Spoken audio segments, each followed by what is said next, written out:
Two.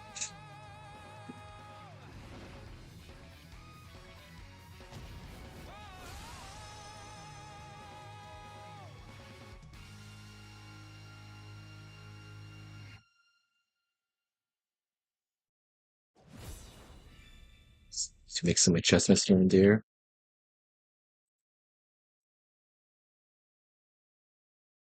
Then we'll get the elite move started.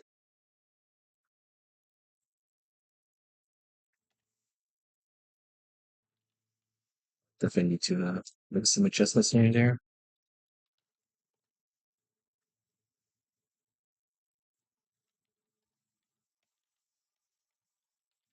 You guys can hear the background noise of the neighbors mowing lawn. Let me know so I can adjust the microphone sensitivity.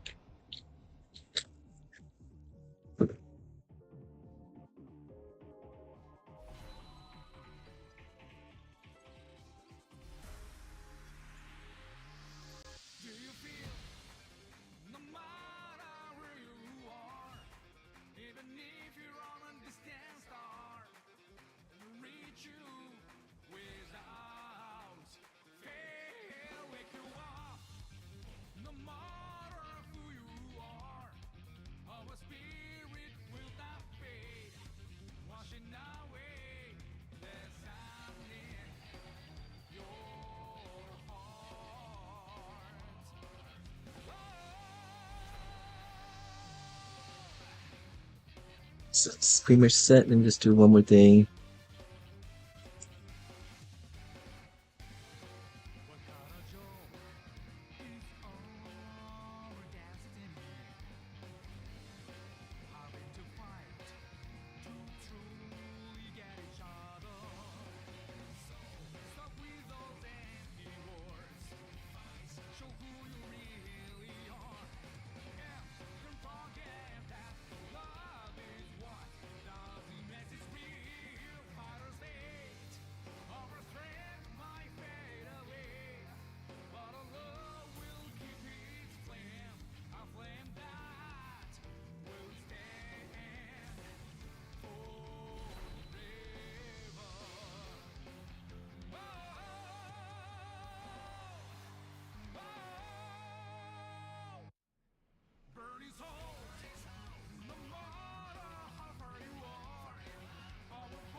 Hmm.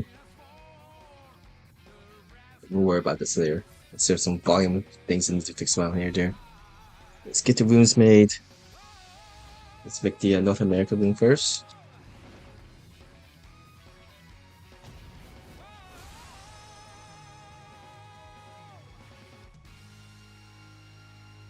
Player menu.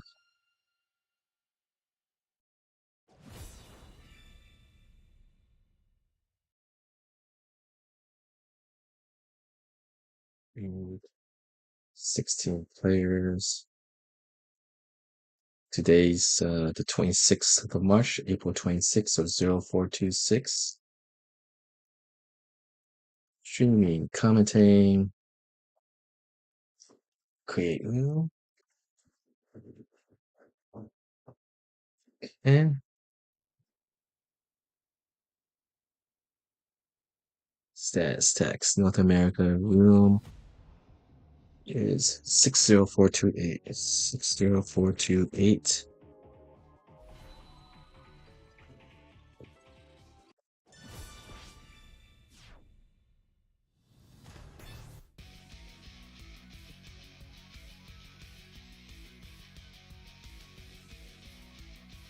Slow the volume on my headphones.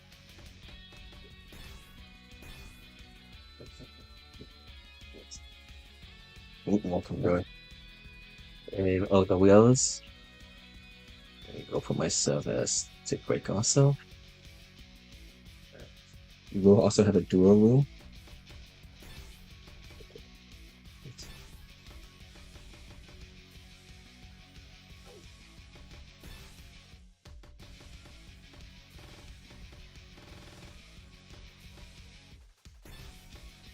The 26th of April is the Europe code, so 2604, so the opposite direction. Go here to North America.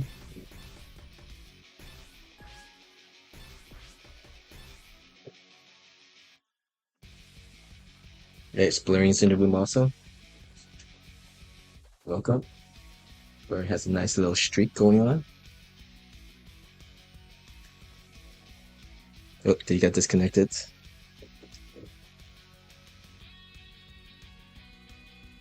And let's make the dual room.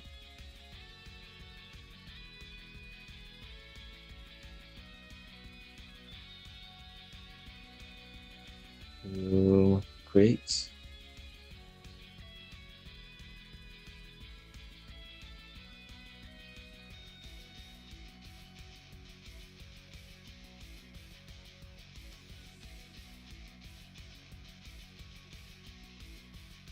$2026.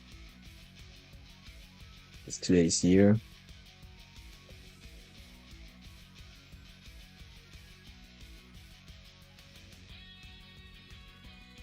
Nice. So 3 rooms, 1 for North America, 1 for Europe. Hey RJ, how are you? 24922.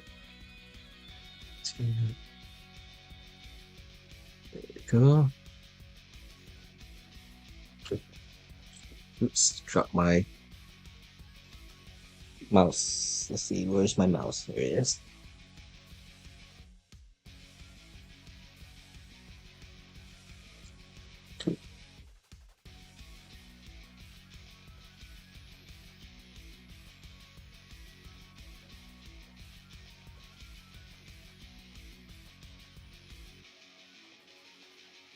Alright, I got 3 players for North America. Good.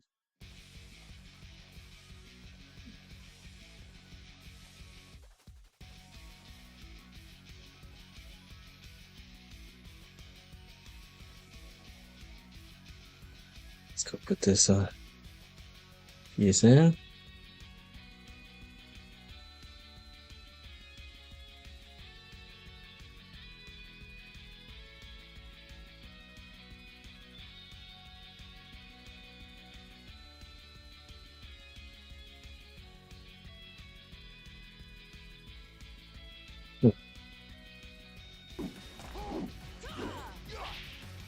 It's interesting.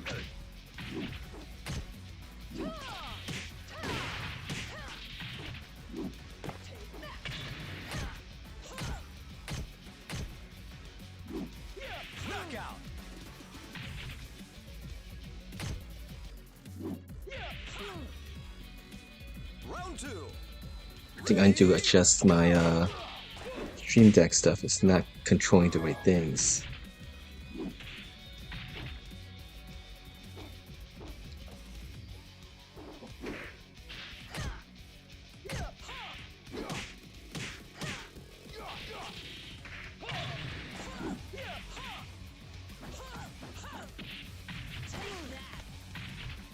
Hey, can you guys actually hear me? I'm wondering if the OBS had something going on. Round 3. Ready, go! Yeah, that works.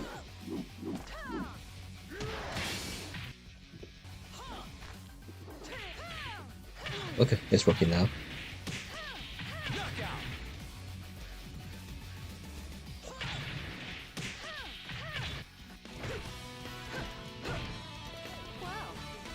Ridiculous.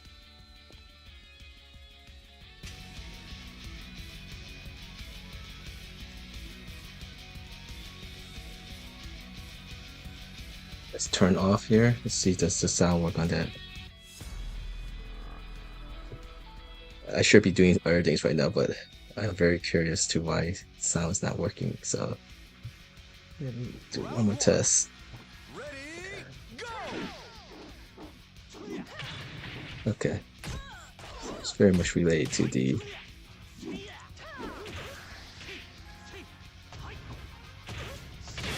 okay.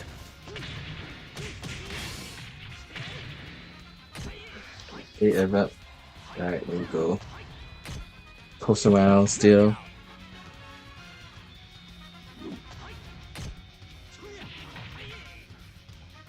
Round 2. Ready, go! There we got our 4 people in North America. 3 more for Europe, please.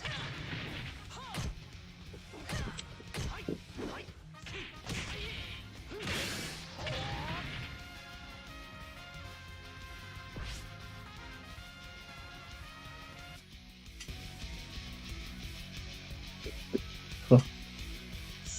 There's some connection issues. Looks like.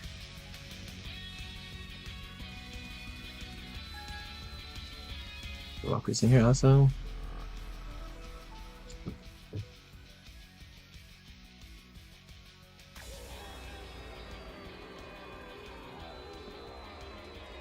Round 1. Ready? Yeah. Go! No one DC from the room. It's just like the match got disconnected between LD Wells and Blurring. So hopefully all that issue will go away once these things are running.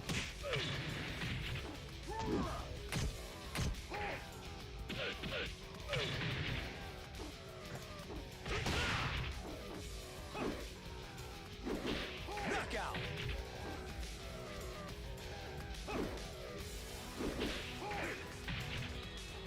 Round 2. Ready? Go!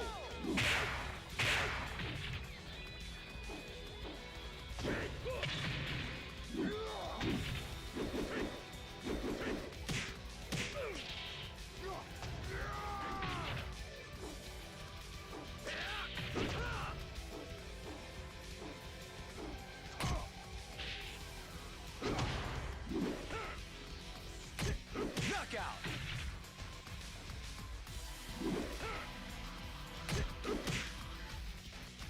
Round 3. Ready? Go!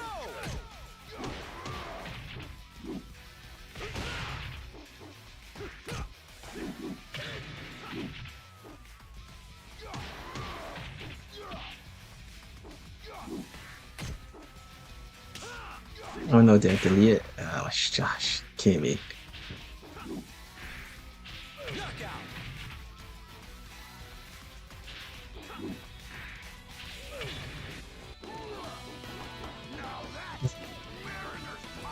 I can't believe I deleted that message. It says vote.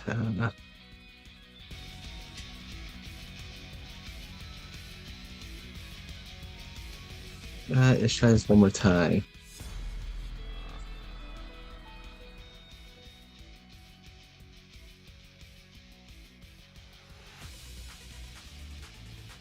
Round 1.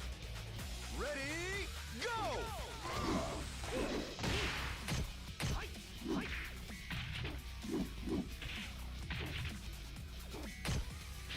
Number is 60428. 60428. Knockout!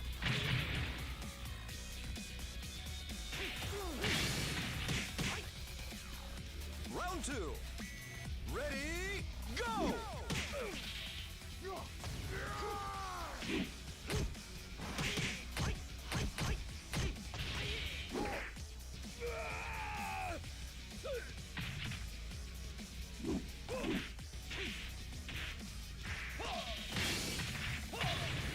Knockout!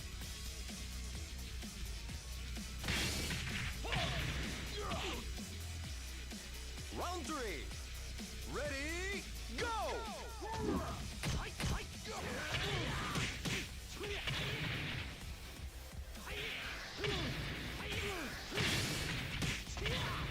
Excellent!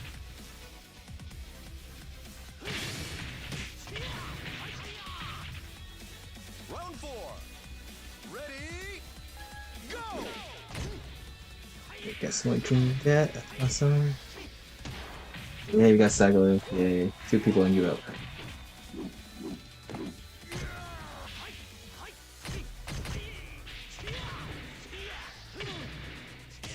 Knockout!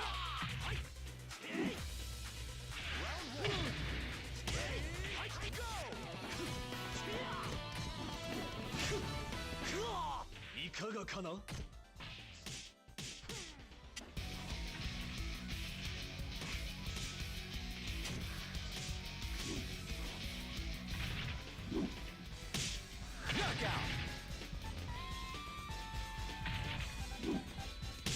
Got quite a few people in here now. Awesome. Round 2. Should just spectator. Ready, go. 9 people for North America room. Plan time still people join. But once I finish posting in the official Virtua Fighter Discord, we will start the countdown. For Europe, we still need at least 2 more people. Let's say.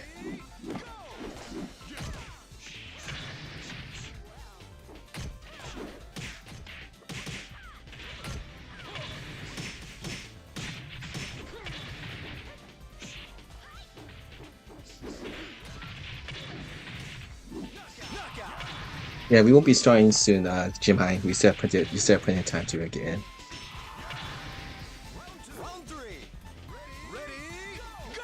And for those who have not been aware yet, I am not posting in the PSN group chat or Steam chat anymore to help make things getting these things run faster or be more efficient. But I will post in the Virtua Fighter Discord, the community one run by Jed. That's a link to that, or I'll be doing that in the matchmaking section in the official Virtua Fighter Discord channel. Let's see, where is that link? Right here. Round 4. Ready, go. So whichever group you want to like to enjoy, those are the channels in which I will post updates if you're not watching live streams. Let's go.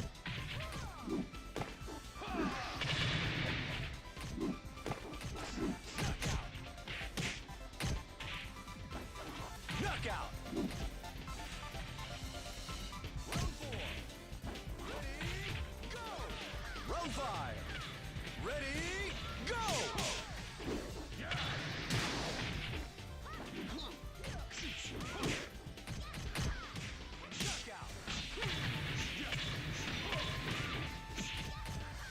Oh, Draco, awesome. Duel is a like a mass manufactured version of the Duel boss, so I have no issues like skill level wise of Duel.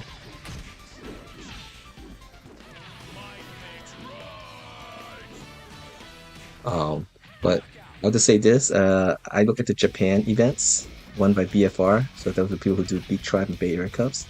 I do not believe she is banned in those tournaments. If anything, she's just not popular. But you look at the rules and stuff, she's not actually banned in those events. Round 1. Ready, But I have to ask to make sure.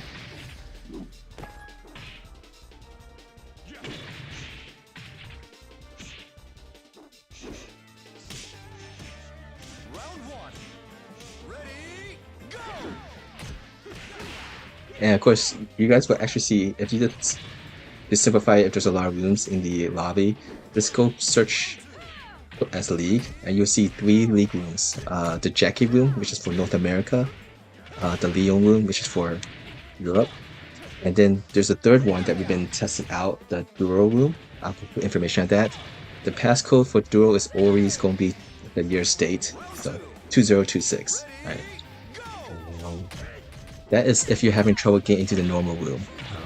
Some people have mentioned that if you become a spectator in another room, that might make it that you can join the room that you're having trouble getting into. So that's what we've been testing out.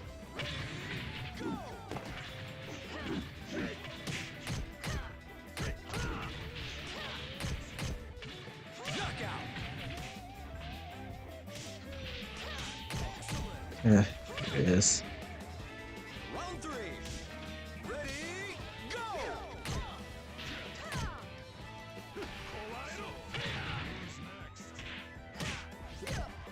Concord Tales.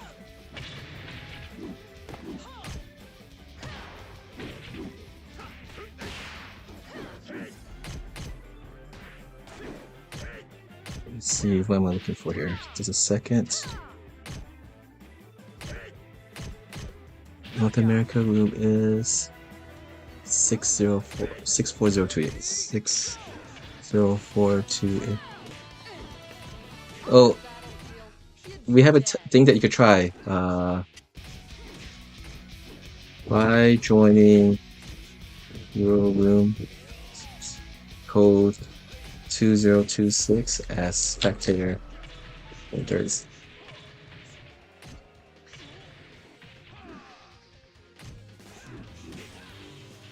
Round one. Ready, go!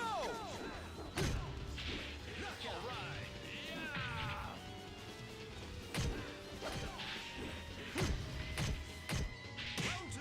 All right. Ready, go! Some people say that might help. We'll see. Knockout.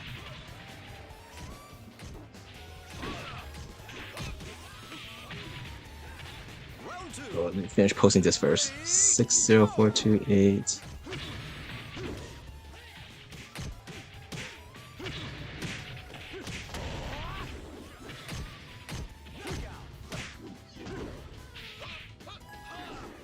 Two 4922, 24922, 24922.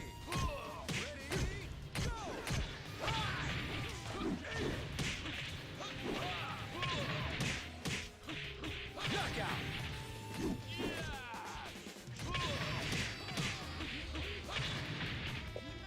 Round three. Ready, go! All right.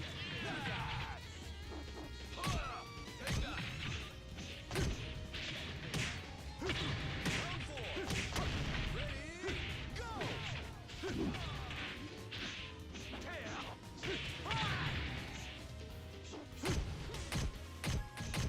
All right.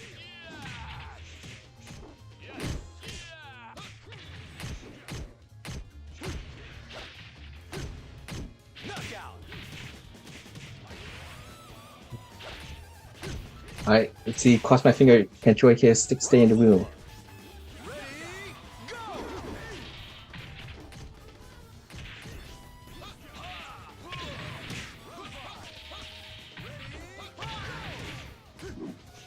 Oh, 1 for 1. Let's cross finger that that's the case. Last weekend, people say it worked for them. Yesterday, we tried it with 3 different people. We were 0 for 3. So is this some type of superstition that we have? Or does it actually work? We're still trying to figure it out.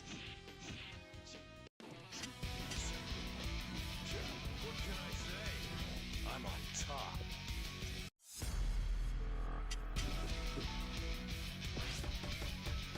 Alright, we're gonna start the countdown now. 5 matches before we begin each room. We got 10 players for North America, Ready, go! 6 players for Europe. Round one. Ready, go!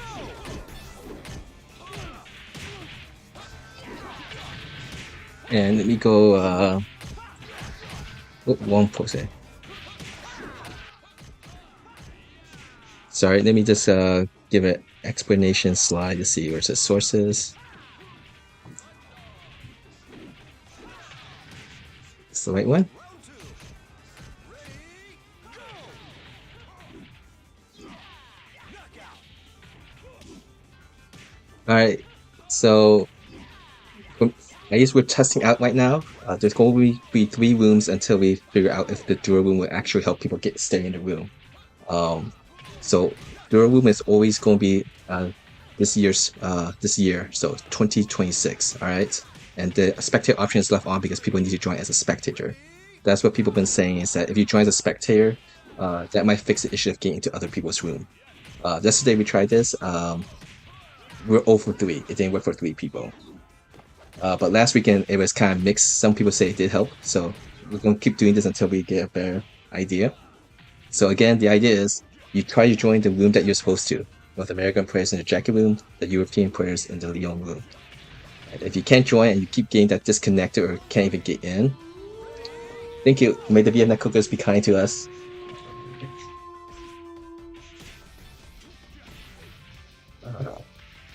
If you can't get into the room that you're supposed to be in, join the duo room as a spectator.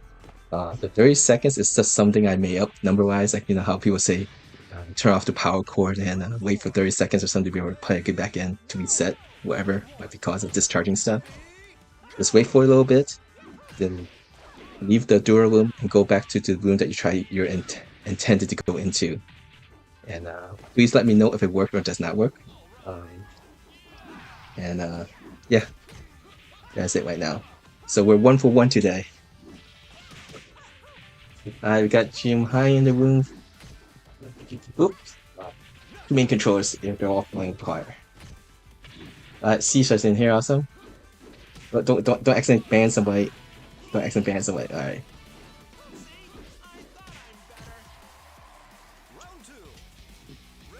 Alright, here we got Westy in here also. 4 matches before we begin both Europe and North America room. We got 7 in Europe, 11 in North America. So yeah, the joke is that the duo is the cleansing room. Just like whenever Sarah or Vanessa got captured by J6, they come back in better physical conditioning. We hope the duo will cleanse you of all the bad VF juju and you can get into the room that you want to.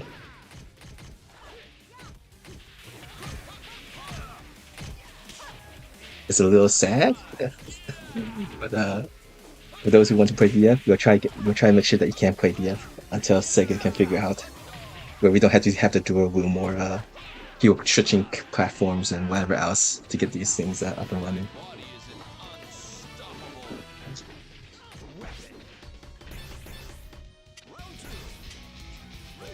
Alright, do you want matches before we begin?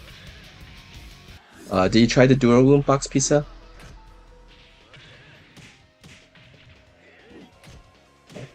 We got 8 in Europe. Round 1. Ready, go!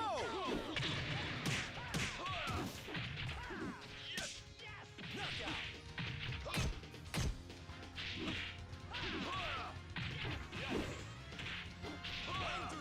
Ready, go!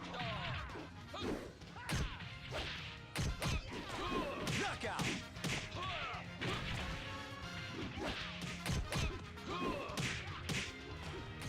Round 2.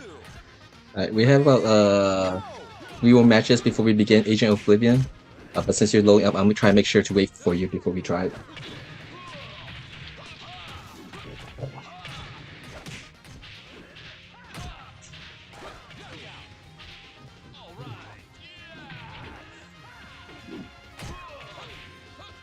Alright, 12 players for North America.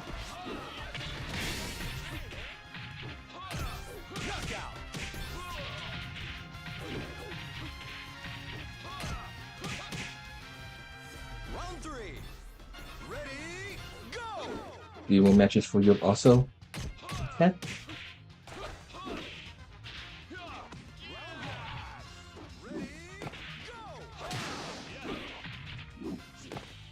Now, we don't need to wait. Looking for more players for Europe now. We have to just put it as intermission A.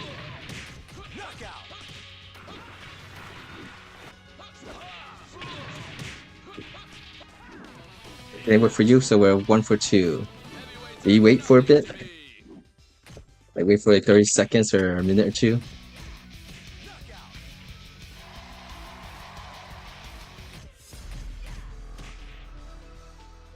Round 2. Ready, go! Round 1. Ready, go!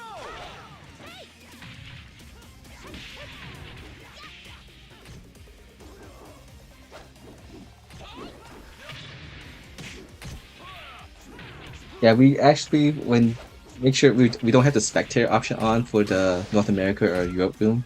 If you leave the spectator option on, we can't get the full wheel.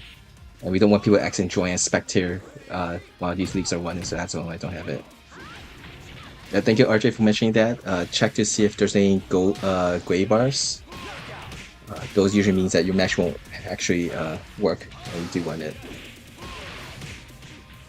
Round 2. Ready, go!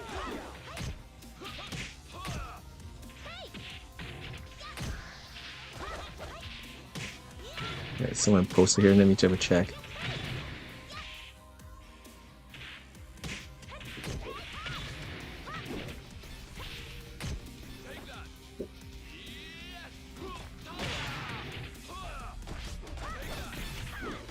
So I've got 2 matches for both right now.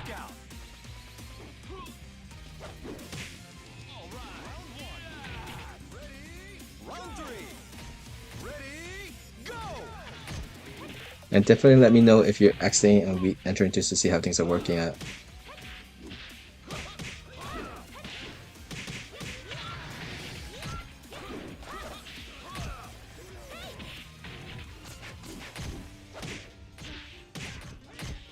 Yes, Saigo's back in the room. Awesome. Is Saigo, if you listening to a stream, are you disconnecting to get rid of gray bars, bad connections, or did you get kicked out?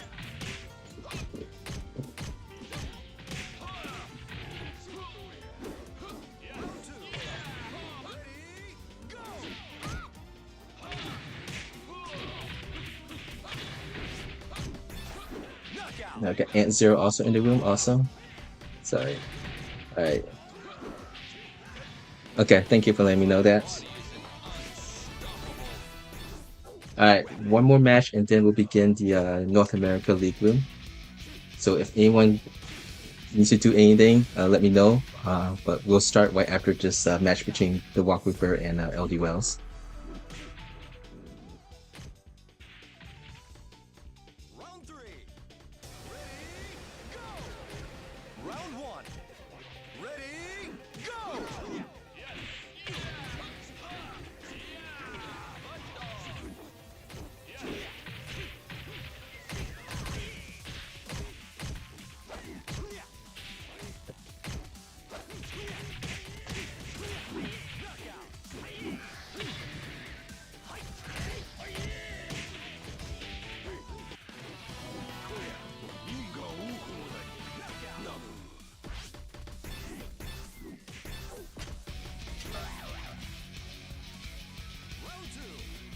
All right, one last match and then we'll also start from the Europe room. Fox Pizza, is you still having trouble getting into the room? Or you just accidentally enter?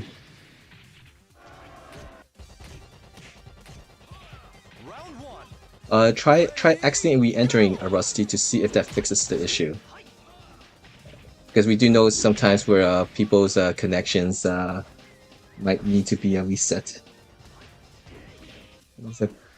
Okay, that is connected, right? Let me make sure. Yeah. And we'll wait for you before we rejoin. Oh yeah, you still have a couple minutes to try to join a Lucky Bee.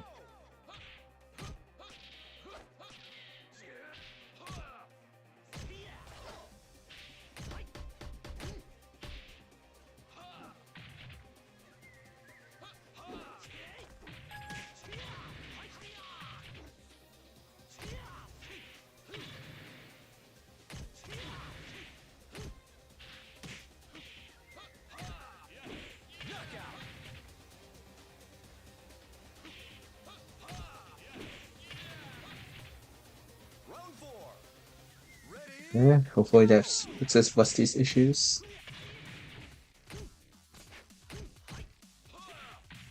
And then put this on the Alright, so this match between the Walker and LD Wills, once that's complete, we'll start the league. Yeah, also just providing any insights on how your matches are going, as been if the overall connections have been bad or if the connections are okay, is actually welcome. Just kind of give me a better idea of the what issues that we can try to solve and not solve.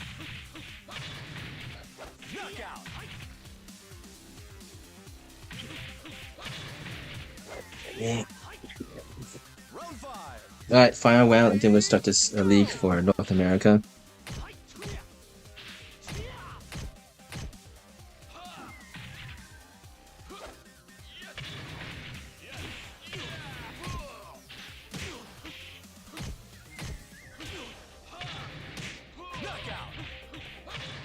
Alright, how many players? We have 12 players.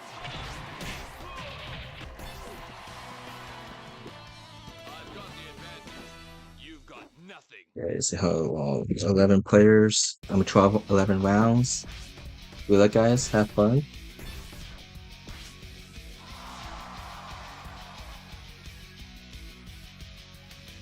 This should be 41 minutes or so long. Thank you, BF Neko gods, goodness, fairies, demons, whatever you are. Let these people have fun. You'll be seeing either RJ matches or Ant Zero matches on my stream for the North America side. And there's a lot of people usually streaming from their point of views, so let's see how that goes. Yeah. Go lights down.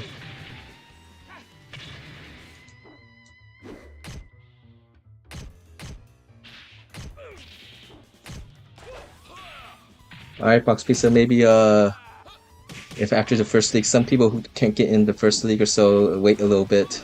The second, third league, they're able to join. I'm not sure what's going on.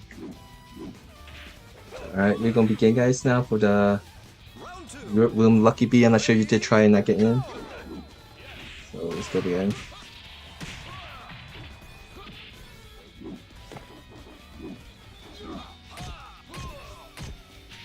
Alright, we're gonna hit again also.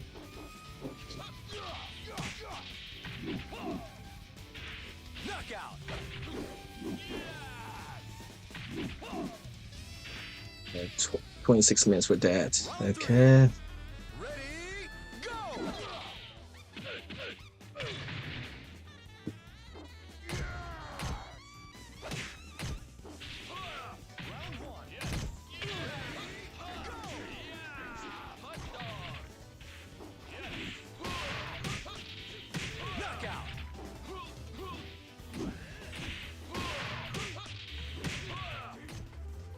Round 4. Ready, go!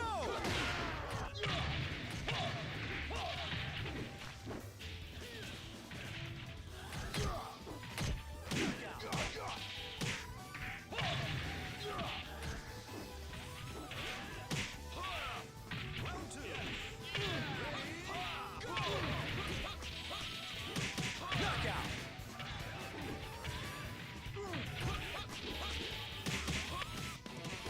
My body is unstoppable. Bring out weapon.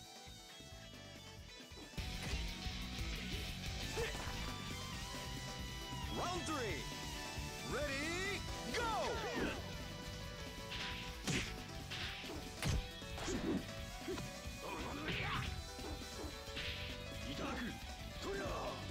Yeah. We got 12 people in here. Awesome. We'll be seeing either all Raging Mars or Kirikam matches on the Europe side. Hopefully it will be Raging Mars, since I believe Kirikam is usually streaming, so you can watch it from his point of view. So let's go get into the information. Round 4. Ready, Alright, people who are streaming so you can watch it from their point of views.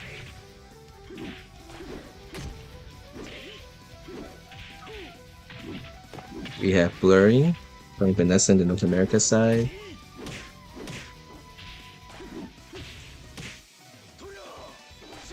LD Wells. Lei Fei.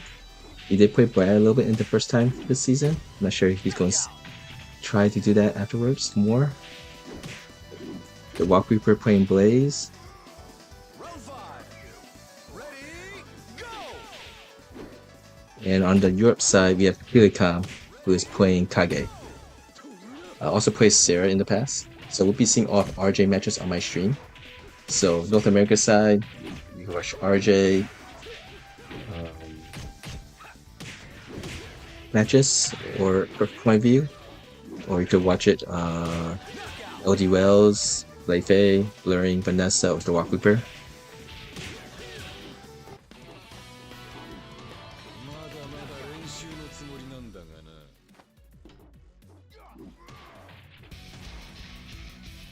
Round 2. Ready, go!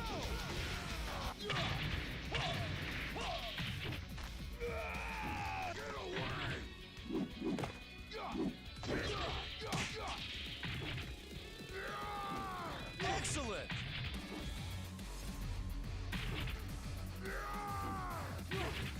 And we'll get to see all Raging Mars matches. Awesome. So we get 2 different point of views on Europe side, and we got 4 different point of views on the North America side. So hopefully everyone's been having a good time. Next weekend should be quite exciting. That'll be Evo Japan. We're going to see some of the top players compete. And this will be the first big event using patch 1.10. So we see how much the meta has changed for the top players. I know that there's Chibi Talks from Europe, a long-time Lyon player. I think also used Jeffrey will be going. He's from France. I'm not sure who else is going on the European side.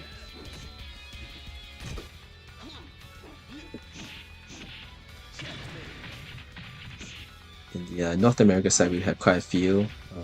There's two people who actually, well, I don't think Gentleman Thief is actually playing in Evo Japan, but he was there for the. I don't have the match disconnected. Oh no! Got 3 people disconnected from the North America Europe wheel. I think I'm just gonna restart the league for Europe. Let them join back in. Is that okay with everyone? I hope that's okay with everyone. Since this is started round 2.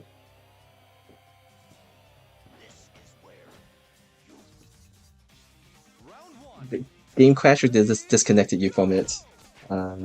Yeah, I think I'm just going to. Once this match between Raging Mars and Ibra is completed, let's just get everyone back into the room because we started. If people are going to try to get in, disconnected, yeah.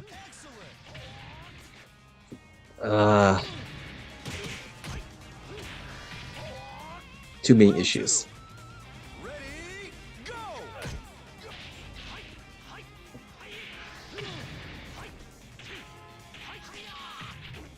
I got Kuto Saga in here, so yeah. Sorry, Europe. We're going to do this as Toy Killer. If you're seeing this, we're going to turn back to the room. We'll start before you.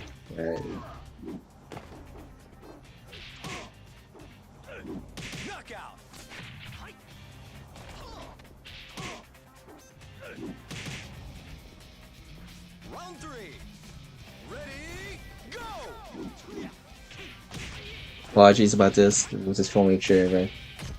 See if Joy Kill will try again. We're gonna make sure that we can give people time to get in. I think Joy Kill was the only one who was missing. Let me see if he wants to try again.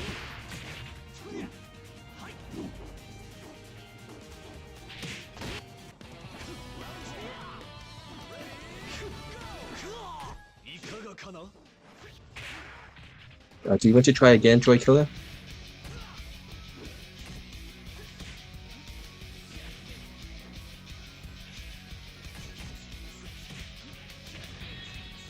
I think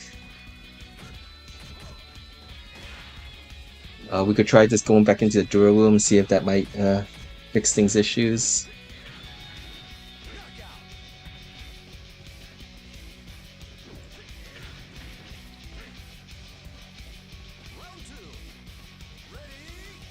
Yeah, try to spectate and get into the other room.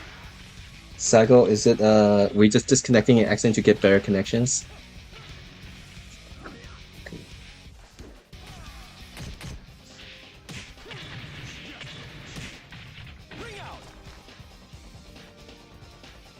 Okay. Alright, Joy Kill's in the room. We'll wait for him to let him try, crossing fingers that he works for him.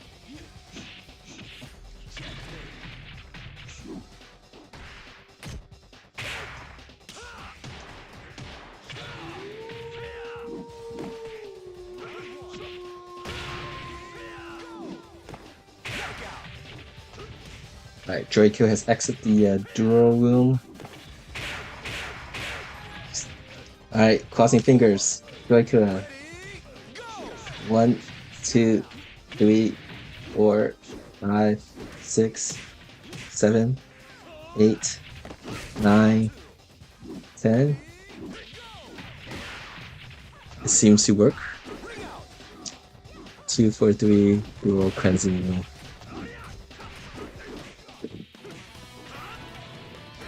Alright, crossing fingers, hopefully it'll work. Alright, may the VF Neko gods be kind to all of us. I'm not sure how many times you need to pay tribute to you, Neko gods.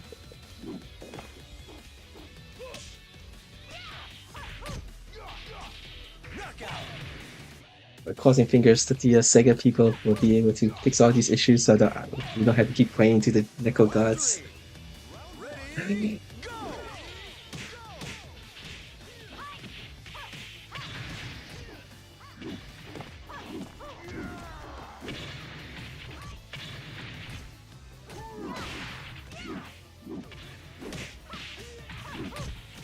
I didn't see your message earlier, Lucky B.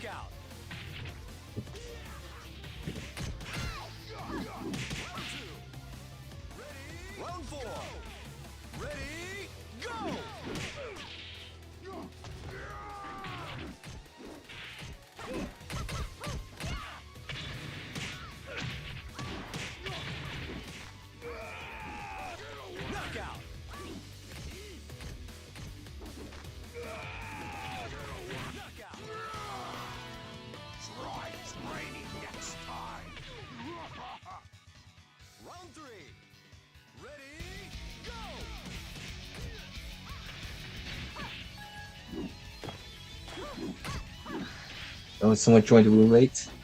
You're in the wrong time. Why you joined when the message says that you're not supposed to join?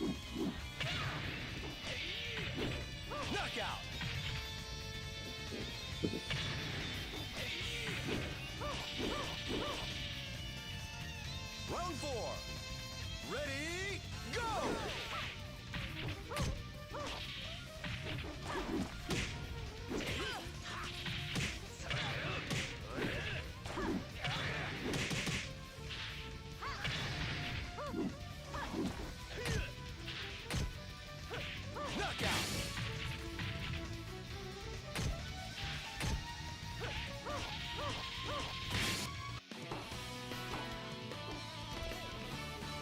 Try again in a few years.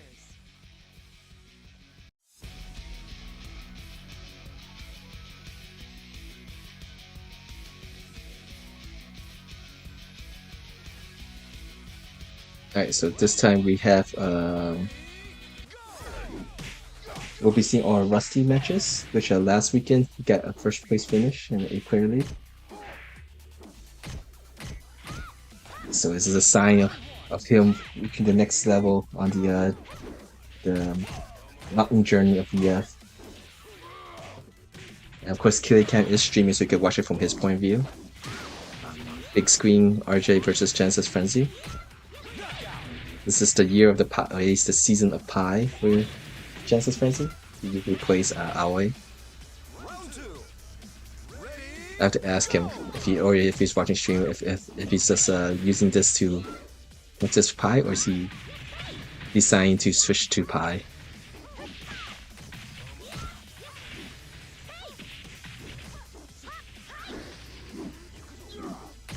Excellent.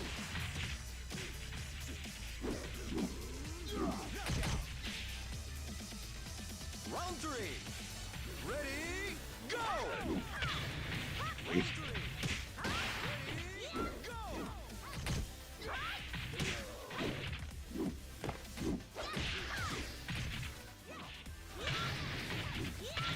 Excellent.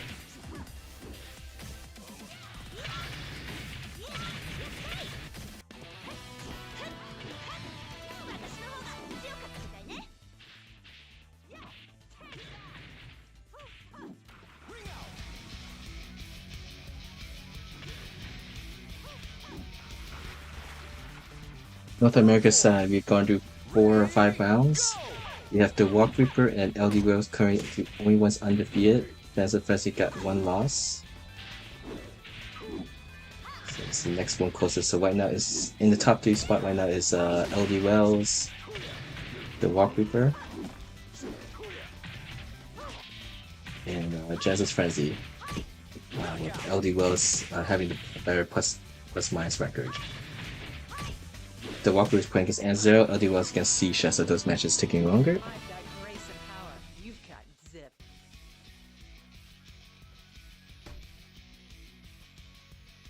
It's into round 2.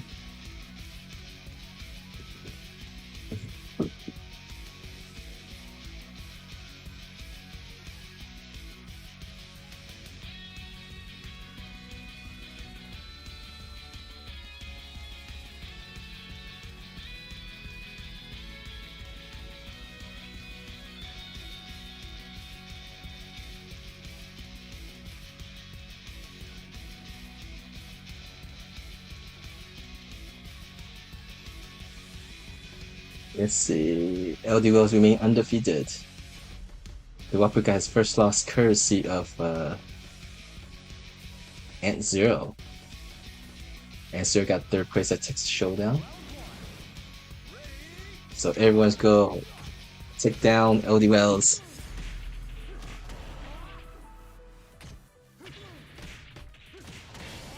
Outlaw Beast got disconnected, I'm assuming.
Let's see what's the here results.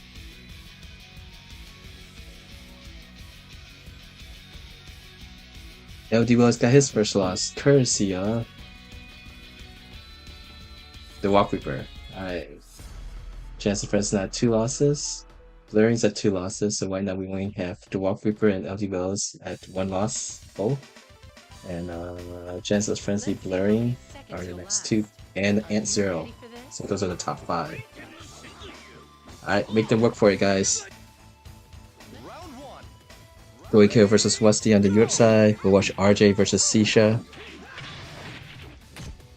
Big screen this time, switch things up.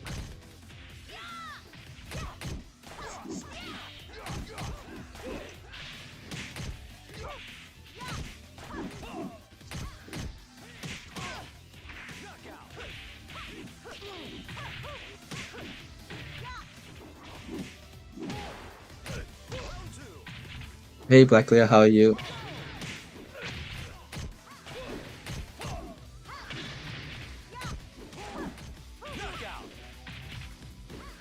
Not too bad. Usually there's stuff. We've been trying to get these leagues running smoother. Since World Stage, they have been giving us more headaches. We do think that League, I do think League is one of the better things, and something we could do as a community together. And, so hopefully SEGA can figure what is actually causing these issues and fix it. But I'm excited for next weekend, EVO Japan.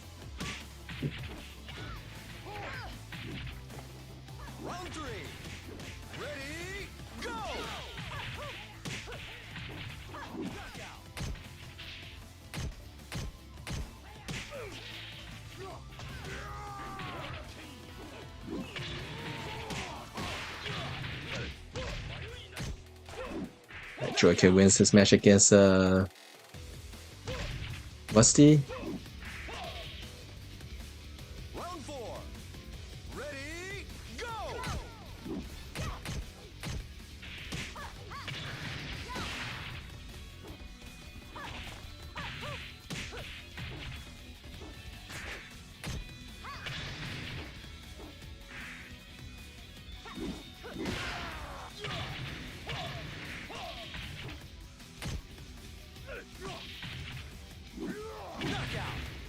Crossing figures. I'm the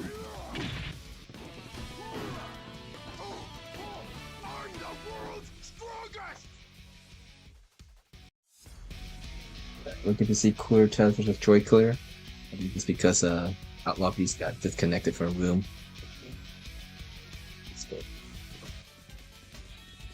Round 1. Ready, 2 scoops, agent, at 0, Jim Hine, clearing. Okay, let's get all those names out. Let's skip these. ring out! RJ, did you participate? Round 2. Ready, go!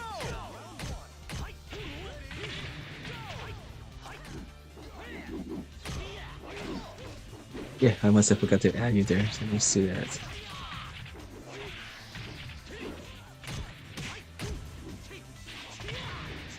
Ring out! RJ. Round 3. Ready, go!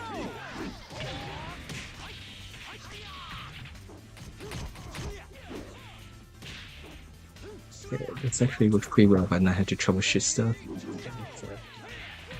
Realize to walk with influences.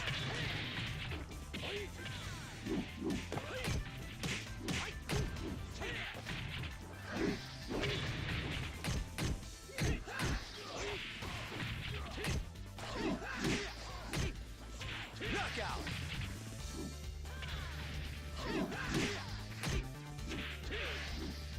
Round 4. Really? Ready, go!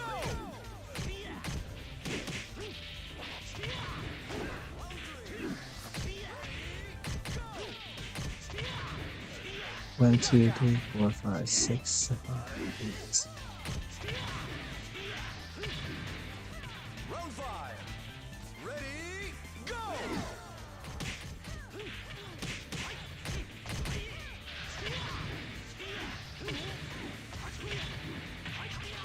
Ring out!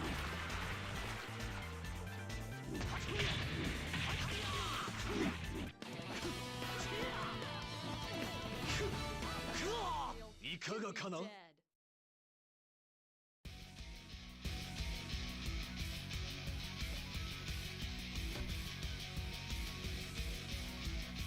Dead. We have Eva undefeated in Europe side and 2 more rounds remaining. So everyone's goal who remains, bring him down to everyone's level.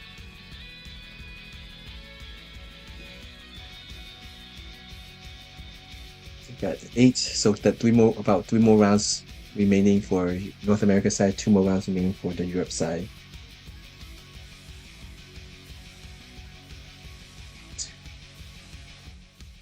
Six, 7, 8, 9, 10.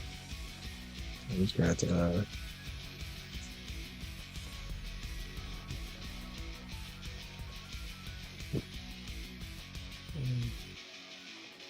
we also have RJ, 2 scoops, LD Wells, Glory, Block, Champagne, Control.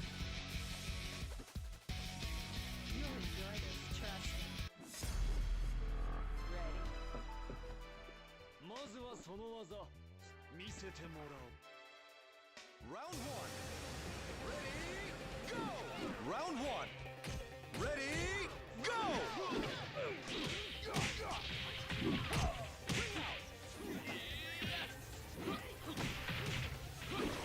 What am I missing here? And LD Wells.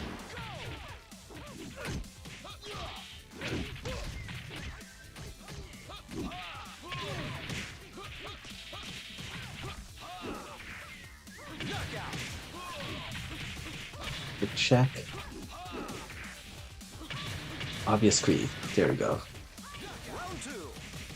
Ready, go!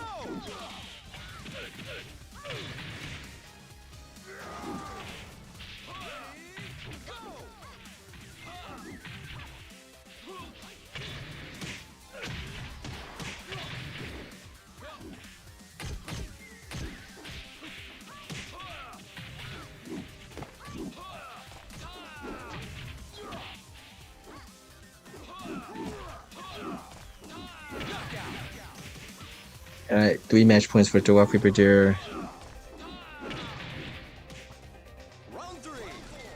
Ready, go! Alright, after both the North America and Europe finished their first league today, we will run a 2 more leagues afterwards. This is something work in progress, but we do want to recognize people who participate, whatever your skill level is.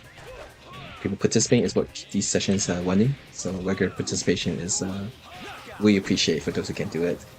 So Europe side, we have Rusty, that is who is playing the stream. People unfortunately got disconnected from room on the second try. Sorry, but he's one of the stronger players, playing a lot of different characters.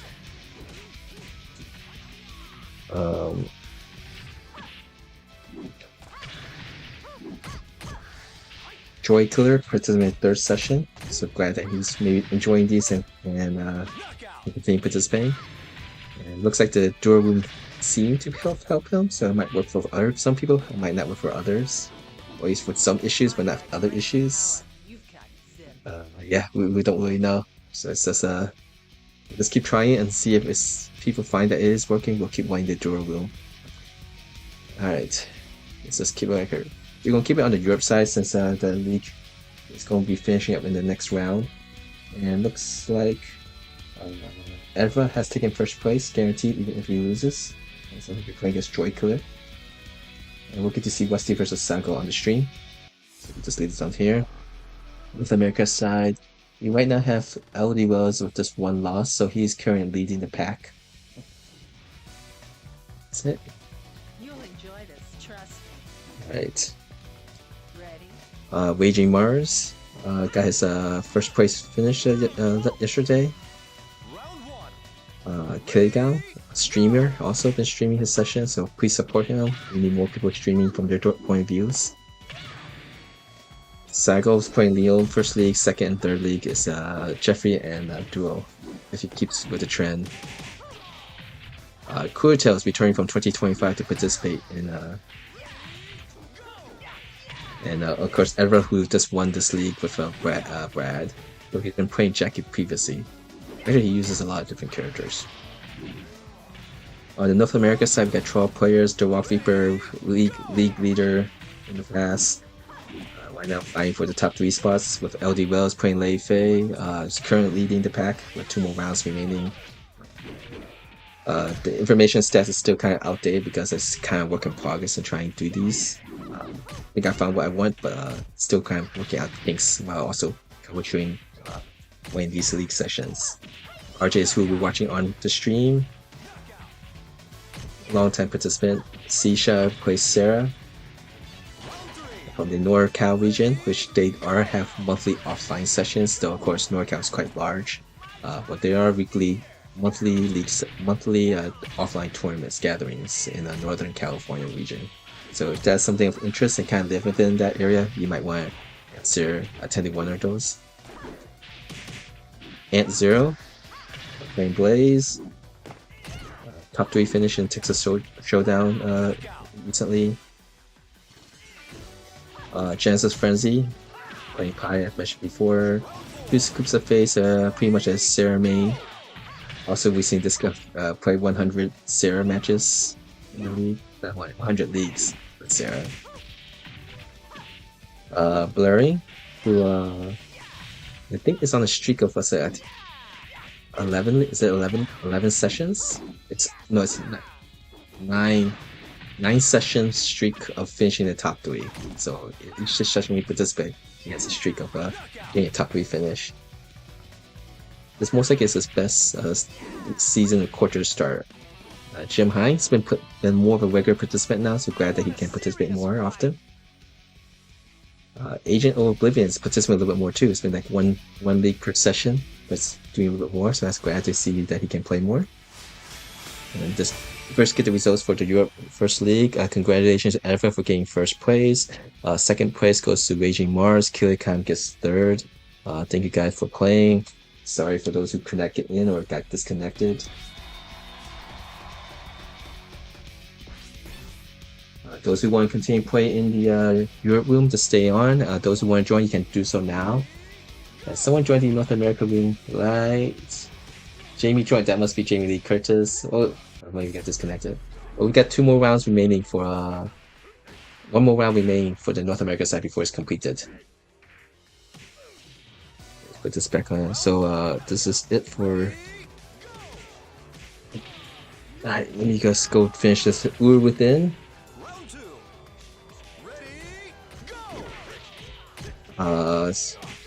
Start participating Within and Obviously both start participating in these league sessions this year, so we always want new people to try and participate. So that's it now, and hopefully we'll go get more players participate in these second and third sessions. Alright.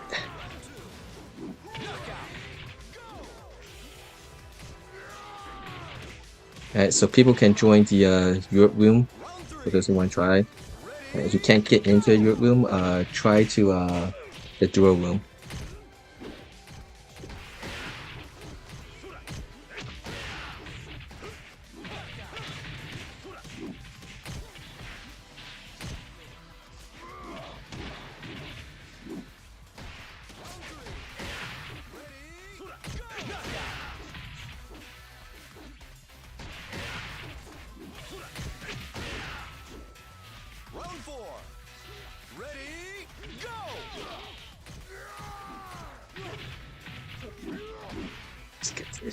Europe.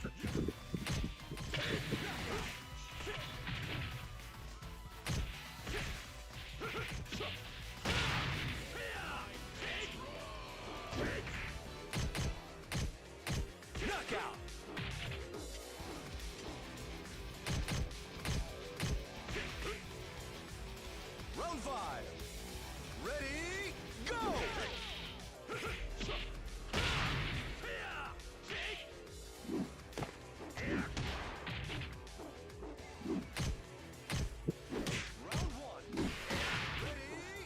Hey, welcome to Yako. We'll start the countdown now for Europe. 5 matches.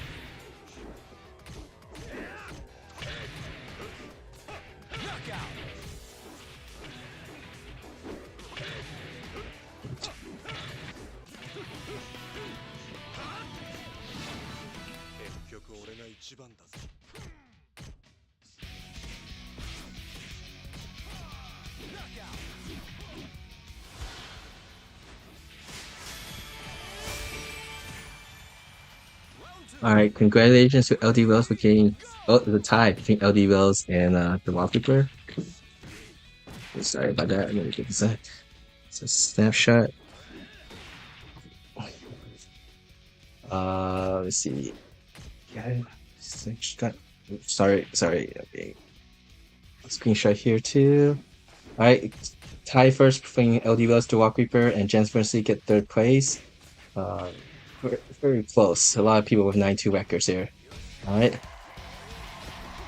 Thank you guys all for playing. We will continue winning 2 more leagues, so if you want to play, you're more than welcome to join now.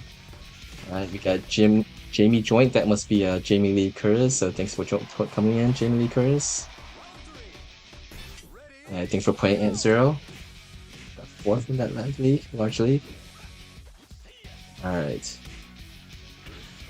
Like this. Let me post one, let people know you can join the room now.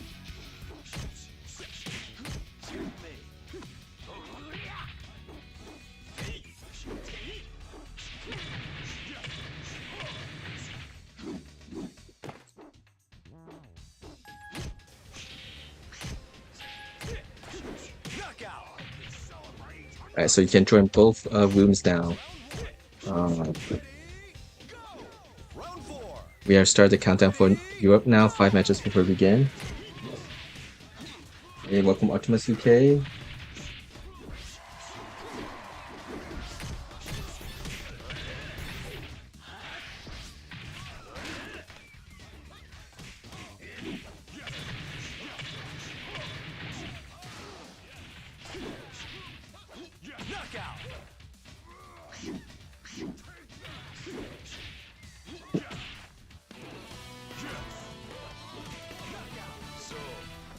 What's next? Round 2. Ready, go!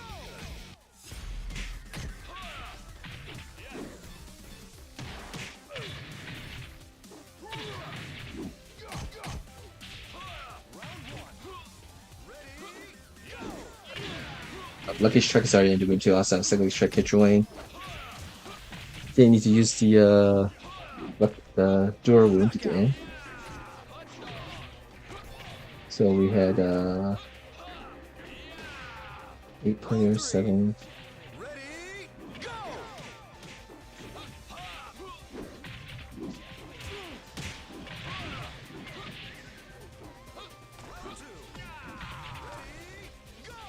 Yeah, that makes sense. Yeah.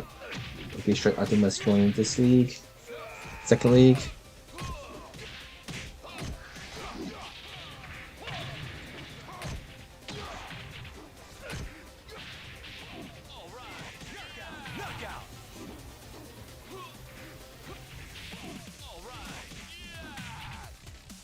Round 4. Ready, go!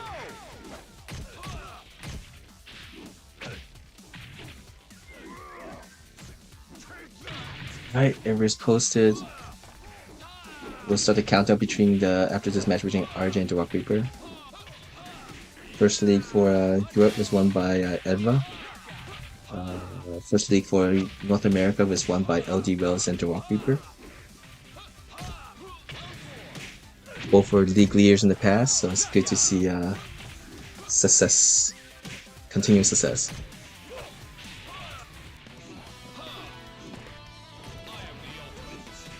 My guess is if the person doesn't get back fast enough.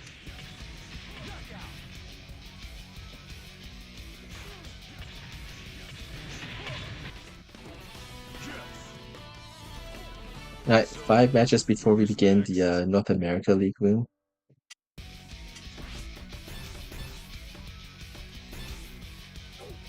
And 3 more matches before we begin the Europe room.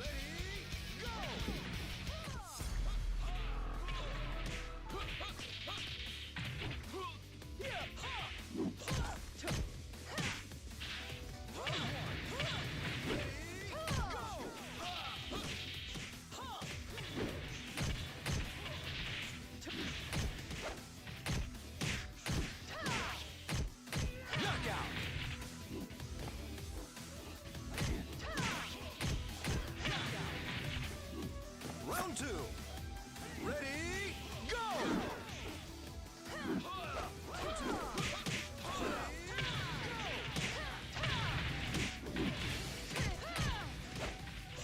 Ring out!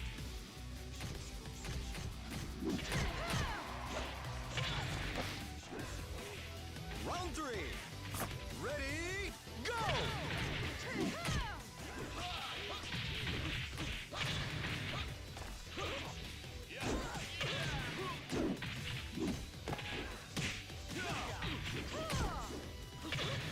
Knockout!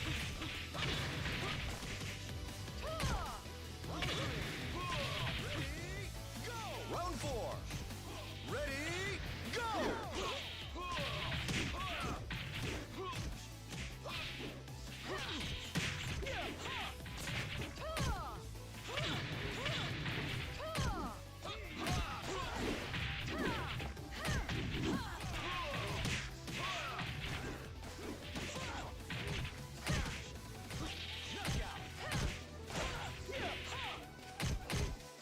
Knockout!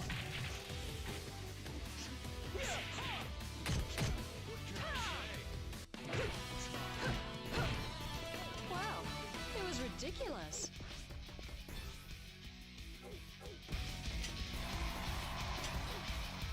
Alright, 2 more matches before we begin the Europe room. Let's do it, get disconnected.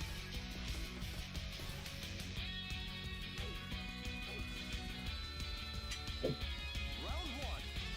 Ready, go!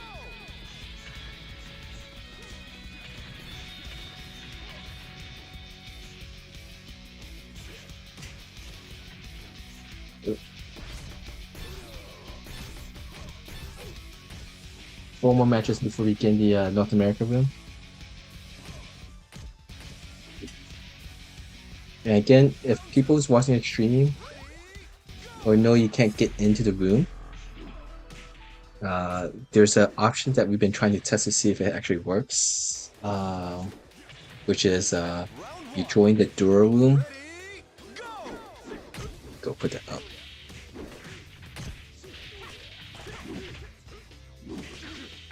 We have 2 more matches before we start the Europe League, and 4 more matches before we start the North America room.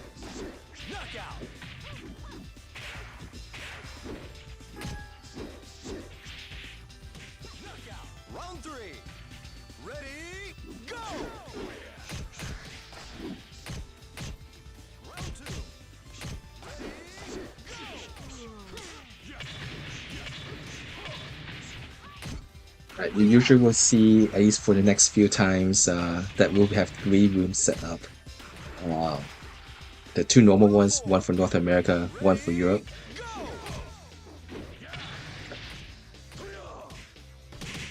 Age Jobber, hey, welcome Age Jobber.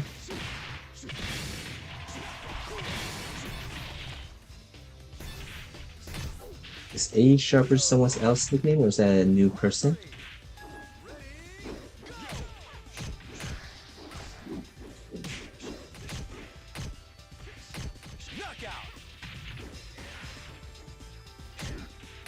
But the idea is that if you keep disconnecting or can't stay in the room, the door room is meant for people to join as a spectator. Wait for about 30 minutes or so. Not 30 minutes. Wait for 30 seconds or so. Or go play some matches somewhere else. Maybe I'm not sure. And then try rejoining the room and see if that works. And I hope people who are in the room, no one is banning or blocking, no one's blocking people. I think that also might affect sometimes people joining that. I don't think anyone's blocking anybody, but just to, yeah. But look, Box Pizza is just having trouble.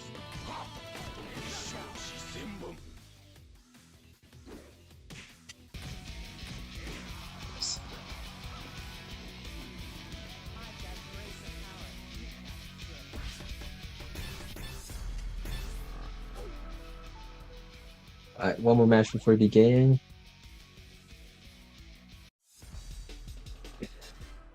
Round 1. Ready, go. Thank you for letting me know. Is he from Europe though, or is he from North America? If he's in North America, then he needs to be in the other room. Let's see, I have to message him. Do you have his? If he's on, do you have him on a friend list by any chance? If so, I could message him. Or is he watching the stream? If he's watching the stream and is hearing me, please let me know so I could kind of get you to the right place.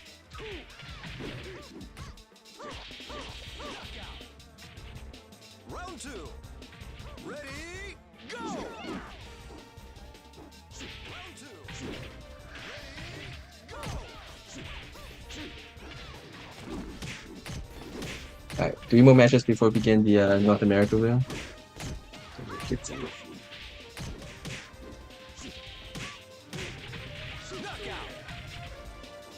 Alright, let me just go try and message him here. Round 3. Ready, go. Awesome, so he's in the right room. Get that. Excellent.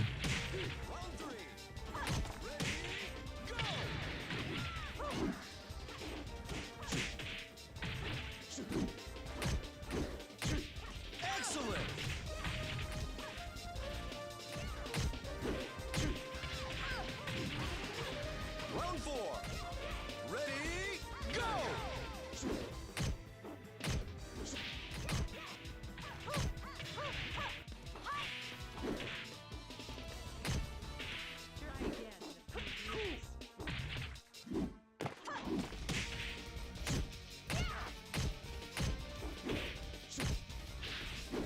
Few more matches before we begin the Europe room.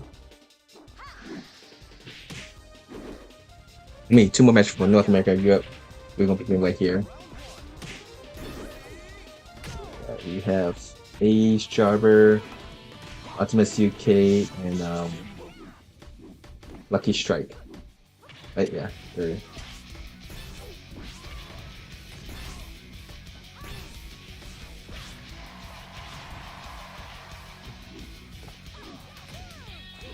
Alright.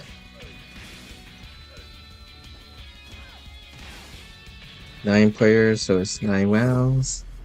It's about 34 minutes. Go right there up. Please do not join the Europe room now, since that's running. North America room, you can still join.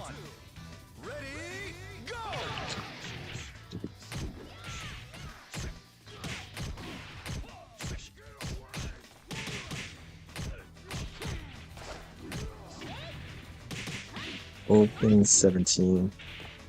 We'll do one more league for Europe after this one.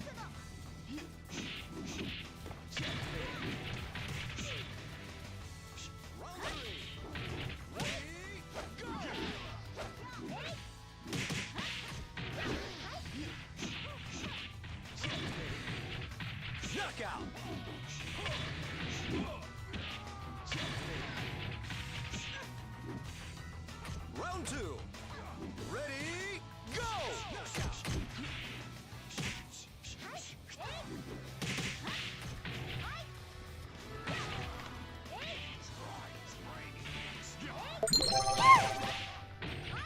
Hey, Nemers, how are you doing?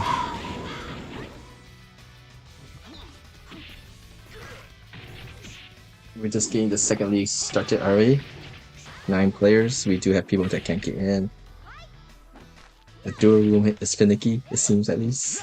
Or it's not the solution that can help everyone. Okay, I think okay. I'm just excited for next weekend. It could be a nice tournament. Patch 1.10. And yeah. 1.10, and we'll see how the Japanese and the other people who's traveling to Japan appears in the new version of this game. Round 4. Ready, go!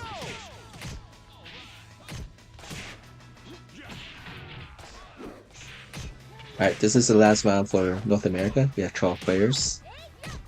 And Europe side, we'll get alternate from all the different players, so we get to see a little bit of everybody's matches. But Kirikau, I think he's still playing the room. He will be streaming, so you can watch it from his point of view. Who's next?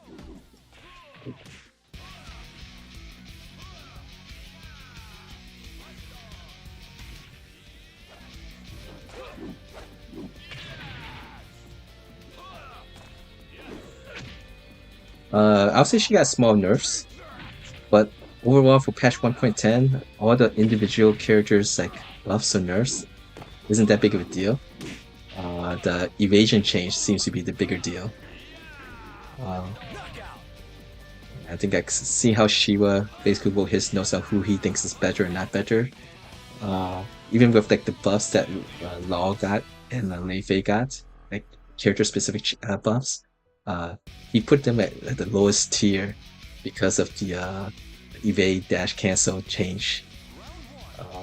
So it's interesting, right? But I was fine with the change of the pie. I think she was pretty good, right? Oh, we're regained. Sorry, guys. 12 players, same amount of time. We get to see either all of RJ matches or blurring. Hopefully it's RJ because blurring usually stream. Alright, let's go put this. So we get to see 2 of AE's Jobbers matches, and then we'll see 1 more Raging Mars match, and then that's how it alternates.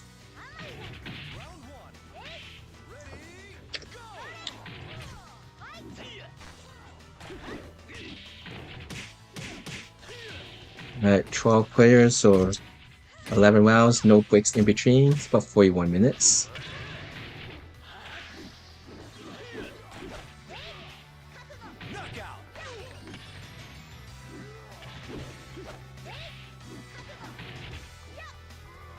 Round 3.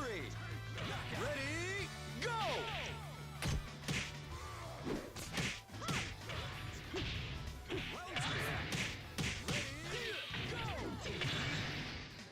How would you like to change the sofa for the Vanessa Hot Sauce Nelly?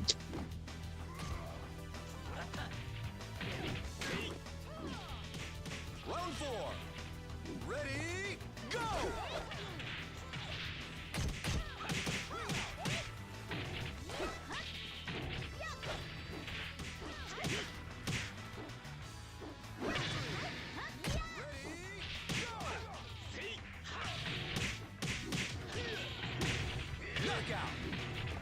Let's get this update here. Optimus, Jamie Lee Curtis, Lucky B.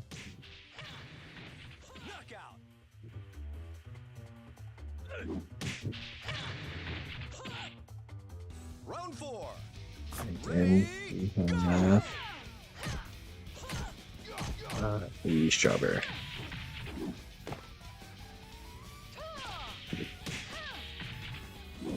So new challenger. So we just saw 2 matches of AE Strawberry.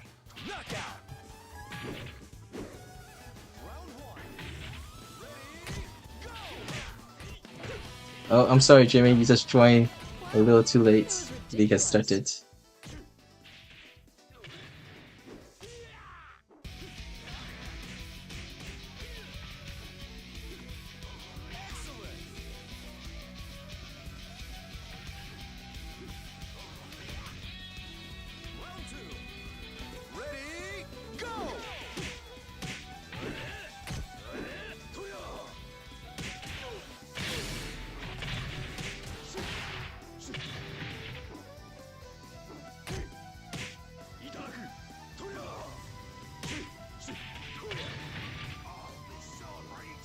Alright, new participants.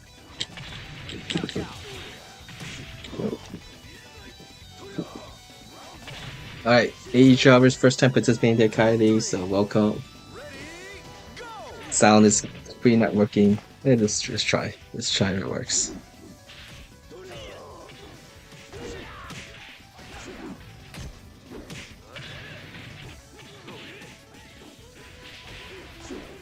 Hopefully the sound's not really bug out, but we'll see.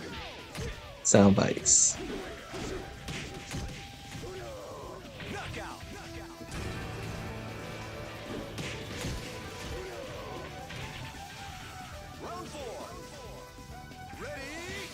Alright.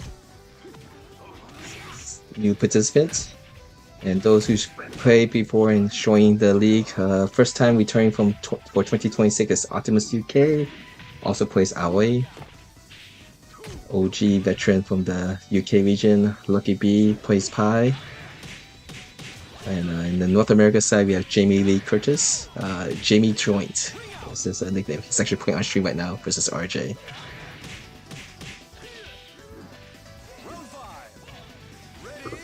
Alright, let's see some of the info sources.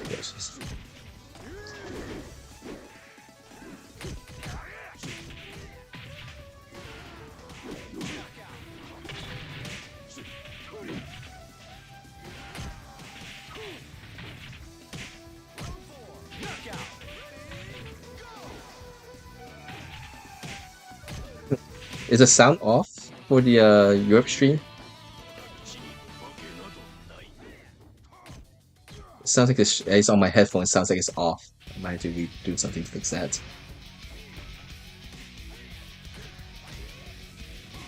The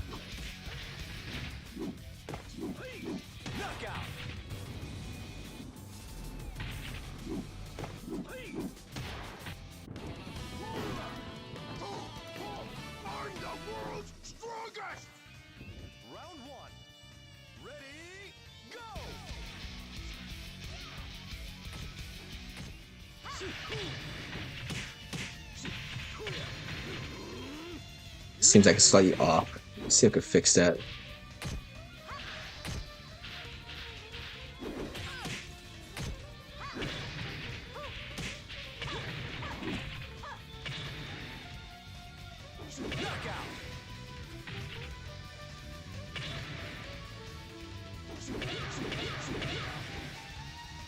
Round 2.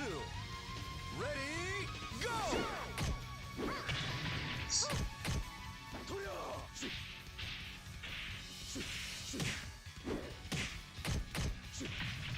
Let's see, where is the sound?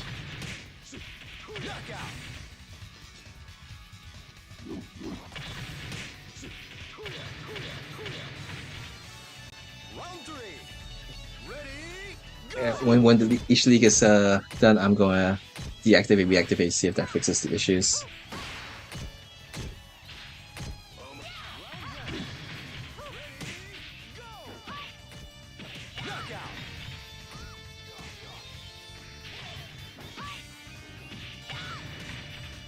It's been a while since the sound seems to be out of sync with the actual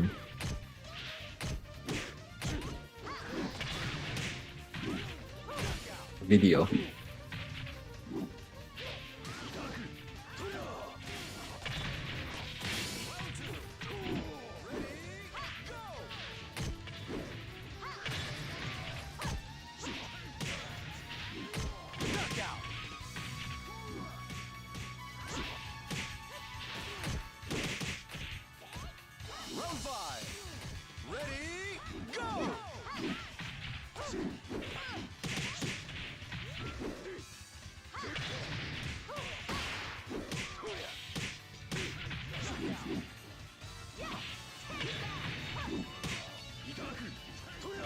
Wing out.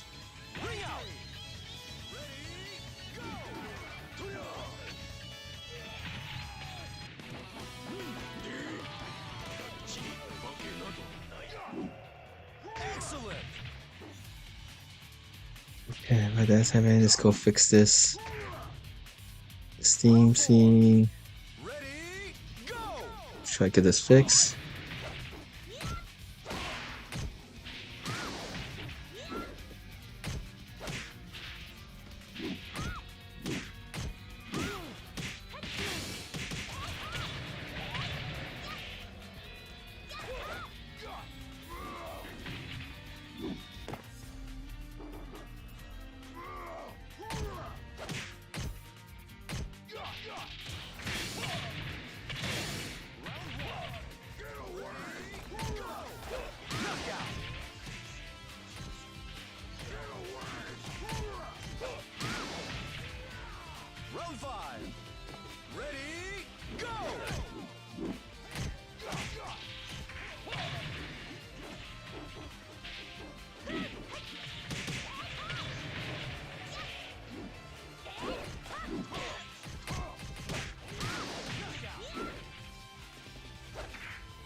What's this up here?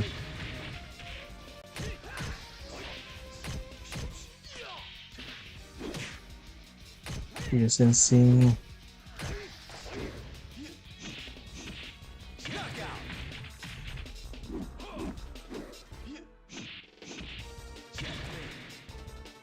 Round 3. Ready, go! Yeah, let me go listen to the actual stream here. If this is the issue.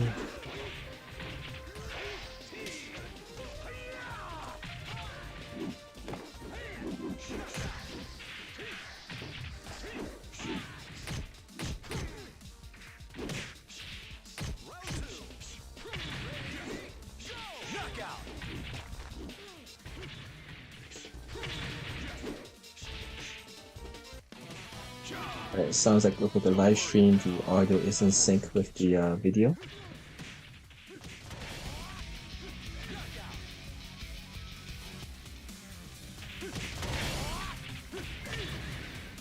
Round 3. Ready, go!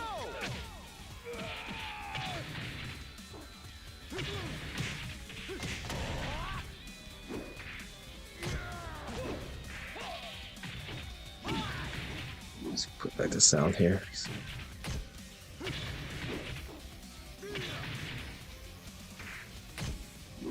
Knockout!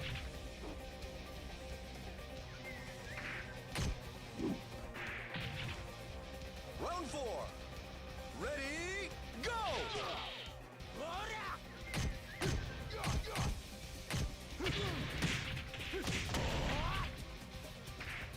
It seems to be fine now. Okay. Not sure what was going on.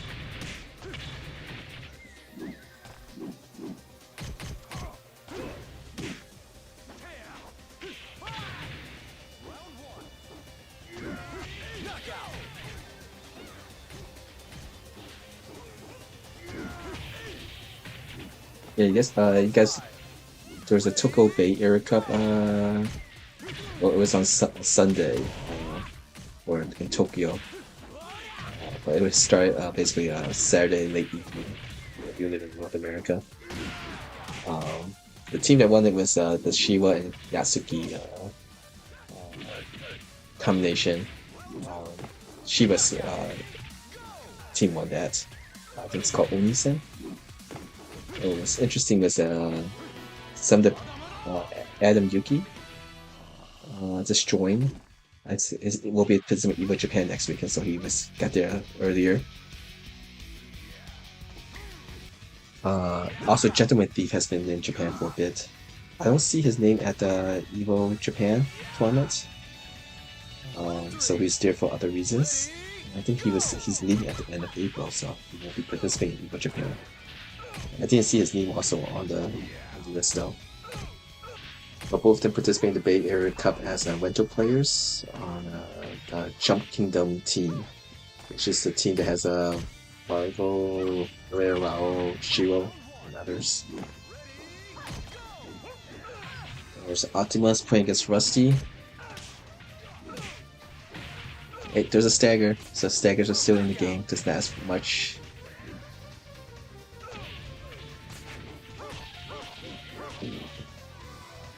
Round 4. Ready, go!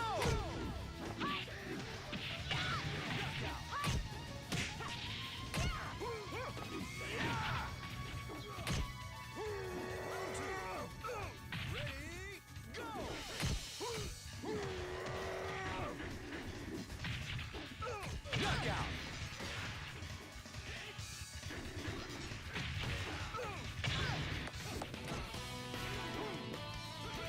I'm number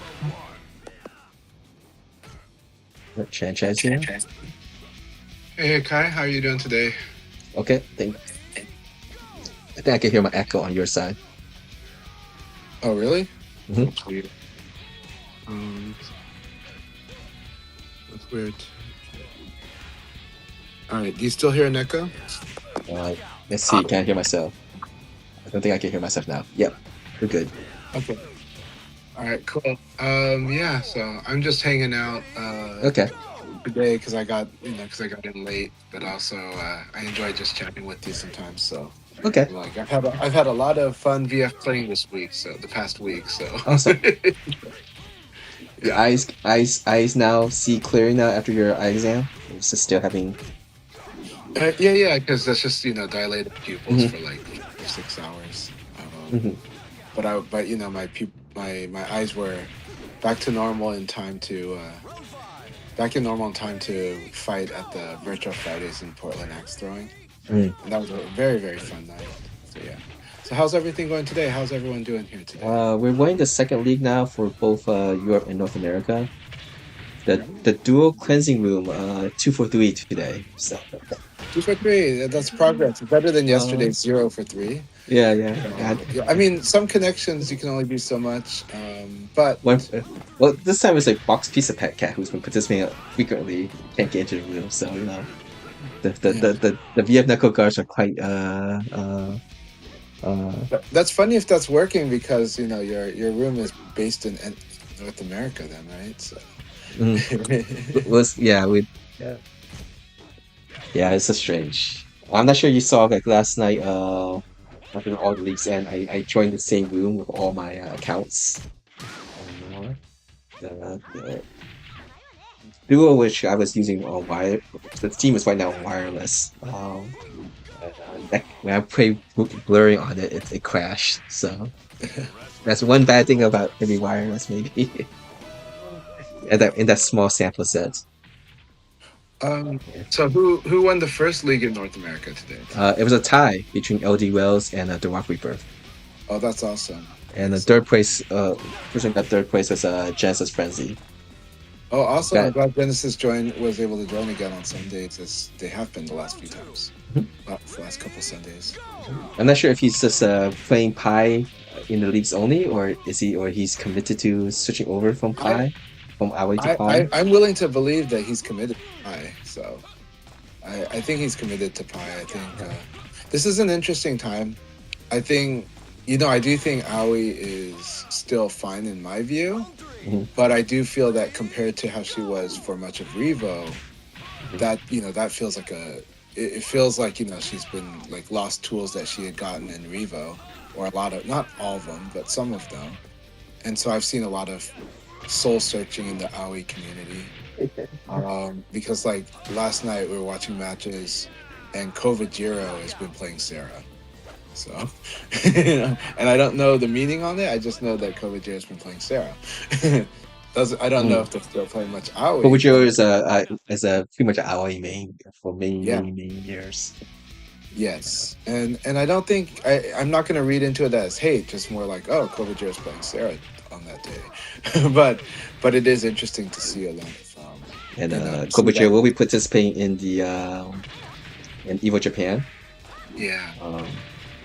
So we'll Did you watch see. any? Did you I'm watch sorry. any Mikado yesterday? Watch what? Arcade Mikado. Did you watch any of the matches that were? Okay, Mikado. I didn't watch any of Arcade. I saw a little bit of the Tokyo Bay Area Cup. Like I'd like to game tell did you, stream. Gentleman Thief played in Mikado yesterday. Oh, he went to Mikado and also Tokyo Bay Area Cup. Okay. I think so. Maybe it was Tokai Berry Cup. It's probably Tokai Berry Cup. Yeah, But that's on he game Newton stream. Yeah, Adam Yuki and Gentleman Deep was playing in the Team Jump Kingdom. yeah, that's right. Team Jump Kingdom is them, and which is it's funny, right? The Americans using that name, but which is What probably the Americans? joke. Oh, are you That the Americans are using that name because a lot of the Japanese VF players are like really into Jump Kingdom. I tried playing that game. That's like, yeah, it's definitely not for the faintest of heart if you want to play it. It's quite frustrating. Yeah, people played Celeste to kind of touch grass and experience a serious gaming experience, but also it was therapeutic. But then they played Jump Kingdom to, I don't know, to amp their skills up and rage, I guess. Let's see. We're about halfway through the halfway point for North America, and we currently have one player that's undefeated, and that is the Walk Reaper. The closest to him is people with 2 losses, so that is Blurring and Genesis Frenzy and Wu Within. Awesome. Oh, and LD Wells. So there's 4 people with 4 wins, 2 losses. So everyone go bring the Walk Reaper down to everyone's level, or everyone go up to the same level as the Walk Reaper. Group side, we have 9 players. Right now, we have Optimusk and Kilicom at 1 loss each. So they're leading the pack with 2 losses as a Raging Mars and Edva. Edva won the first league today. Alright, and so let's see, 7, 8. Yeah, one more round. One more round remaining for the round. Yeah, I don't think Gentleman Thief is going to participate in Evo Japan. He said he was leaving in April. Yeah, he's leaving before Evo Japan, so Mhm. which is really unfortunate. I wish he was staying, but maybe he had been training in Japan for a month. So if that's true, I would be very happy to hear that. Yeah, he did reply back to my tweet asking him, like, have you been staying there since global FLC? finals? Yeah, he actually went back to Japan. So he came back to the States and then went back to Japan again. So That's so awesome. so yeah, I wonder if there's something that would be some surprises related to VF, or was this for something else? We probably shouldn't read too much into it because it's probably something we'll never know the answer to. We'll probably never know the answer to that, but let's hope. Let's hope. Yes, hopium. But that is so cool that he was in Japan twice in a season in a time of rising oil prices. So. That said, yeah, Wu Within was responding to our discussion and said, rage games can be therapeutic. Actually, they are, because a lot of times these games aren't rage games. They're games that just demand intense focus. And so for some people, one person's skill building zen forcing gameplay is another person's rage inducing thing. Fortunately, I don't go into rages, but some people table flip when they play board games, so there you go.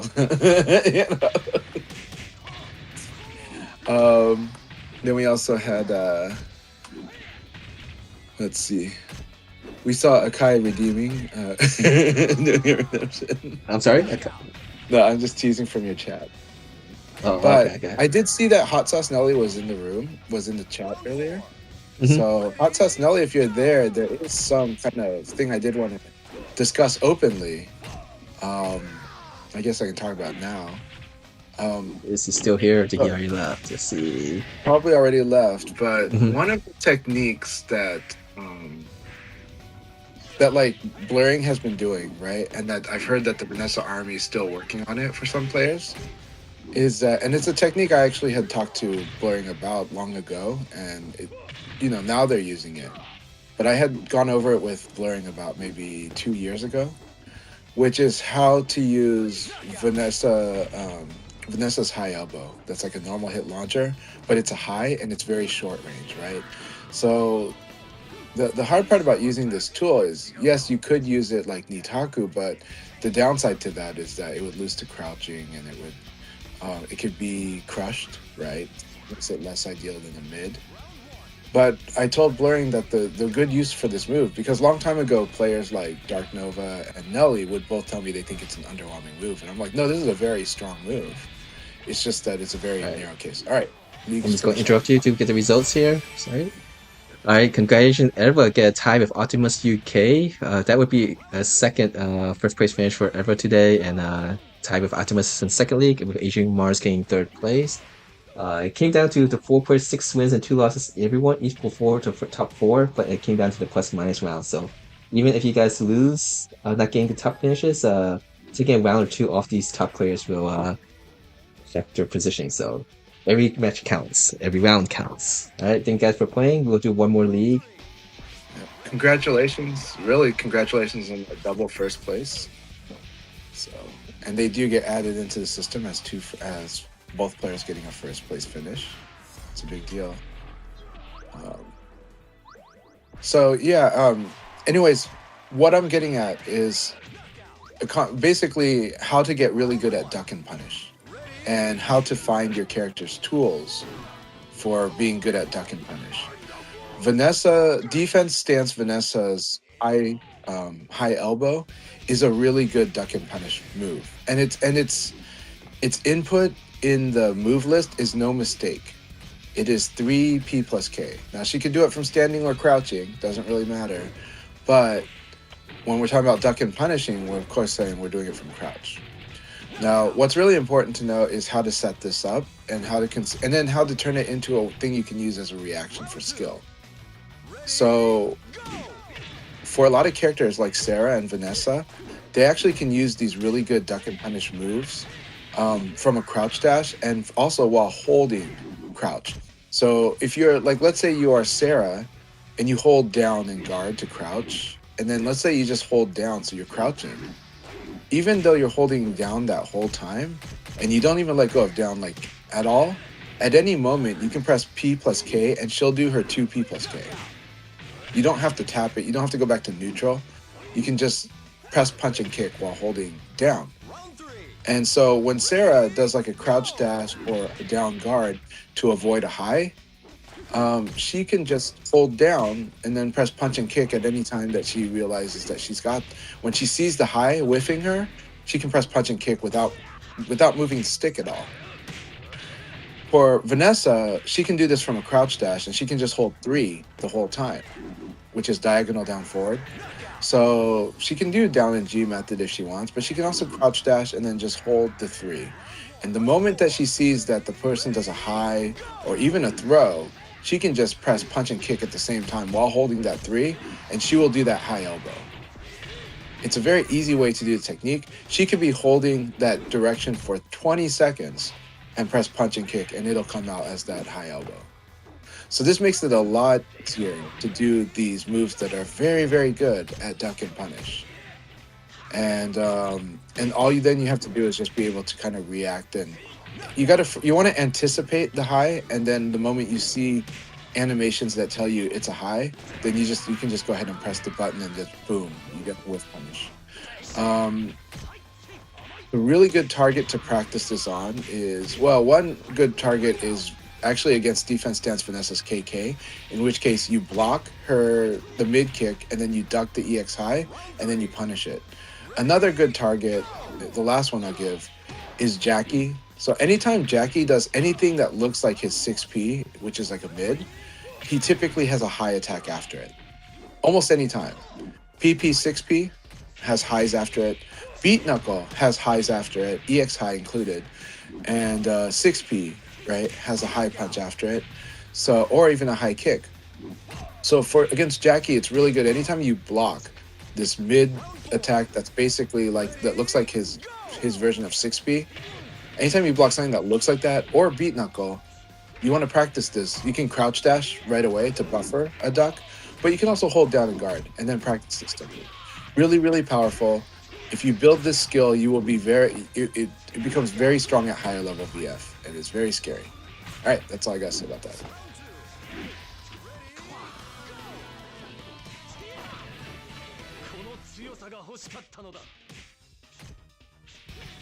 All right. So you doing some tech work right now, Kai? Oh yeah, since you were talking, I was doing some replying to people here and there. But looks like we got a new player maybe for Europe, Mega Pints Akira DiCaprio. I'm not sure if that's someone's cool. Name change or something. But it's a level 40, a level 40 Aoi on Steam. So welcome. But if anyone has any information on him, definitely share it with me. But if there's someone that's participated before in these leagues, definitely let me know. There we go. I will recognize their humanity. I just don't recognize the username.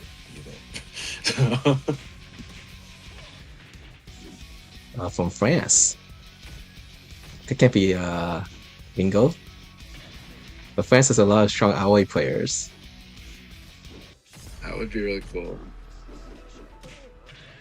He has gone through a lot of different nicknames. Akira DiCaprio is there. But I welcome Akira DiCaprio. Let me see if I can contact you. I wonder maybe it's a player from PS4 days? North America side, we're at 2 more rounds remaining, and Walker still remains undefeated. So 1 more win by him, and he's guaranteed first place since the next closest has 2 loss changes.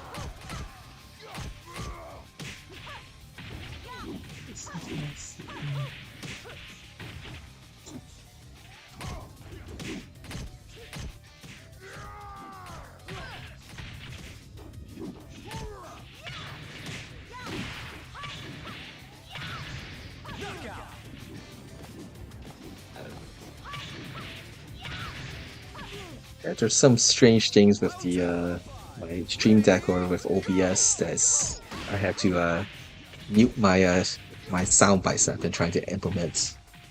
Beyond that, it was displaying things strangely. But I'll go message the OBS people. They have a nice Discord group that I could hopefully troubleshoot with. RJ versus Sisha. We should have 2 more rounds before the second league for North America is completed.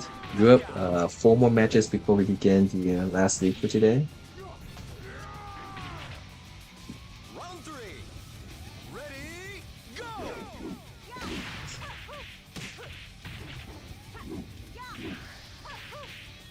Let's go to Discord and message.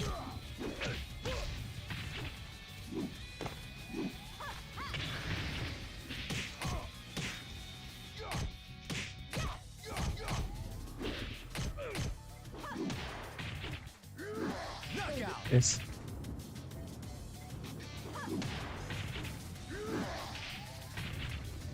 Round 4. Ready, go!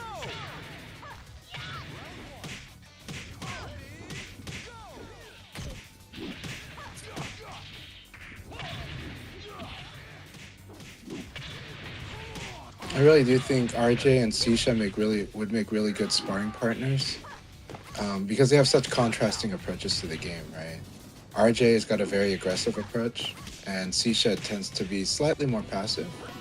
And I think it means like I think if they fought each other like a lot, I think there's a lot they would learn from each other. and get to see more, different stuff in the game. I think they would be awesome sparring partners.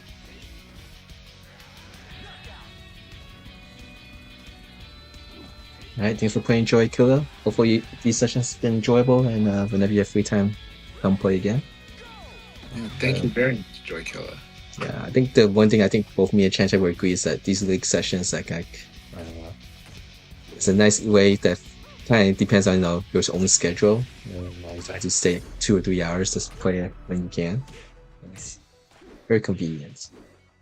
All right, last round for North America, and the Walker clinch this second league. So that's 2 first place finishes for the Walker today. Congratulations, Reaper. Awesome. Yes, 2 for 2. We are a superstitious group, so if you have one person say it seems to work for them, we'll keep running these until we have much larger data. Yeah, we need to keep contributing to J6's data pool. They're training the next generation, and so it's kind of making fun of the lore of J6 and Doral. We will matches before we begin. So message, yeah. Here is someone on Discord, so. It's like, will Doral make it into the new Virtua Fighter game, and will it be an AI or will it be a human? Round 3. Ready, go! We know that in the past it's been a human, right? It's been a brainwashed Kage's mother at one point.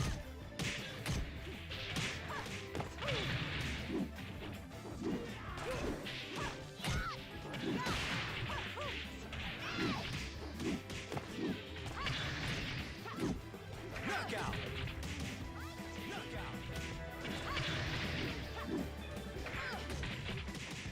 Round 4. Alright, see if Clockfingers try to get into a room. Let's see. Clockfingers can stay. If not, he is 0 for 1 with the duo room. Maybe second try. If Box Pizza Cat's using the same internet they used when I first played with them online, to me that's a shock if they're having trouble with connections. It happened like after patch 1.08, he was playing fine in the rooms, and then for 1 month he had trouble getting into the room. Because he had like that awesome Swedish internet that Yeah, that's like he had good connections with me. yeah. That's what he said. He has the same internet, so yeah, that's why it's frustrating. These internet issues that we are experiencing in the game. Like, is this netcode anti-Scandinavian? Did Jub hack Box Pizza Cat's internet? Just kidding. So having fun poking fun at our Swedish friends.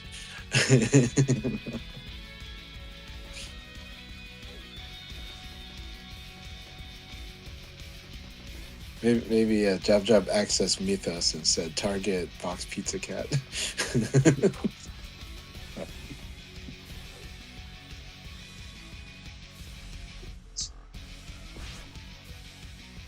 Alright, let's see what the results are here. Well, Dewalker got first place, so congratulations for the second one today. LD Wells finished second. He was actually tied for first in the first league with Dewalker. And Jens Versi gets third place, so it's 1, 2, 3, kind of same as the first league today. But also shout outs to Sisha, RJ. It was blurring, and it was Jamie Lee Curtis for 20 or yeah, that got like 4th and 5th, so that was awesome. Okay. Too. Alright, we'll put this on the Steam side. Alright, guys, thanks for playing Jim. And us leaving Agent Oblivion. Round 2. Ready, Let's see who else. Jamie Lee Curtis and Genesis Frenzy. 2 third place finish today. Those who can continue playing, just stay in the room. Hey, Jimmy's in here, awesome. Try to get in. This was a tad bit late for the second league. It's got in now, so hope we can stay in. Yeah. Have a wonderful one, Jim Henny. Jim Hein. Have a great day, and thank you very much for participating in the Akai Leagues. Wonderful to have you here always. ready, go! Alright, let's see. We need to change that and go post around. Vincent.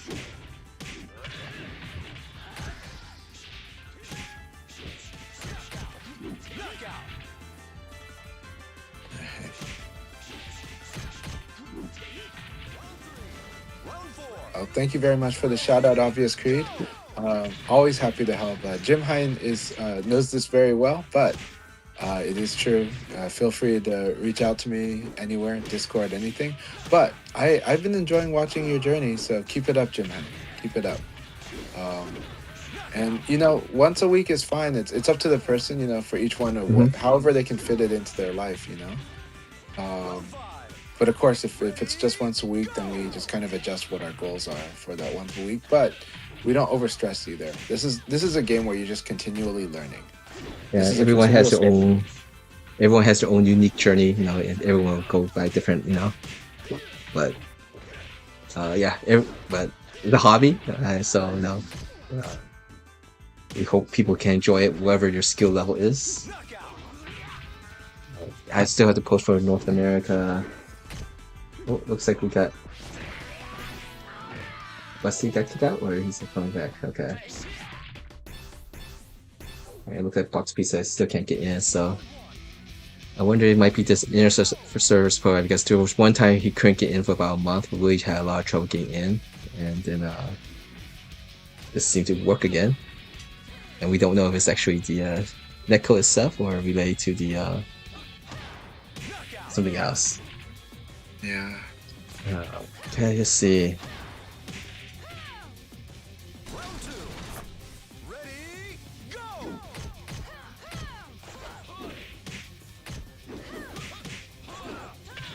Oh, he's staying much longer in this time, crossing fingers. Did you try the Bureau Cleansing Room, Box Pizza Cat, or is this... Let's see, let's go...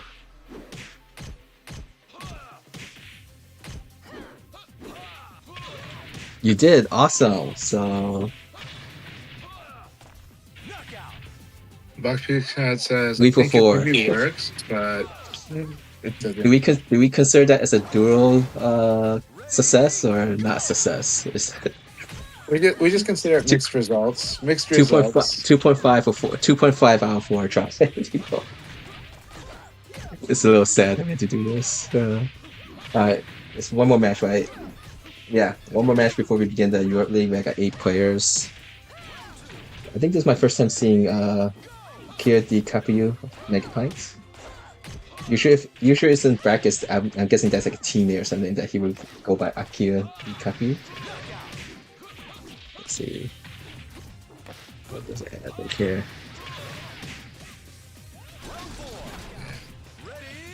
I don't know what I'm doing here. Oh yeah, I'm sorry. I have to post information.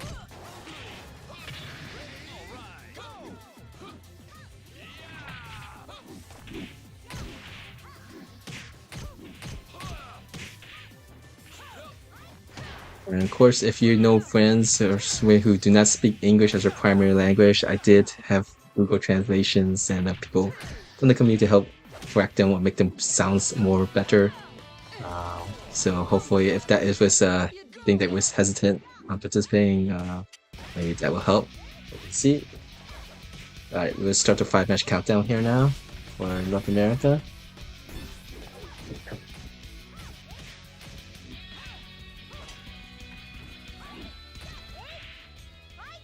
Copy text.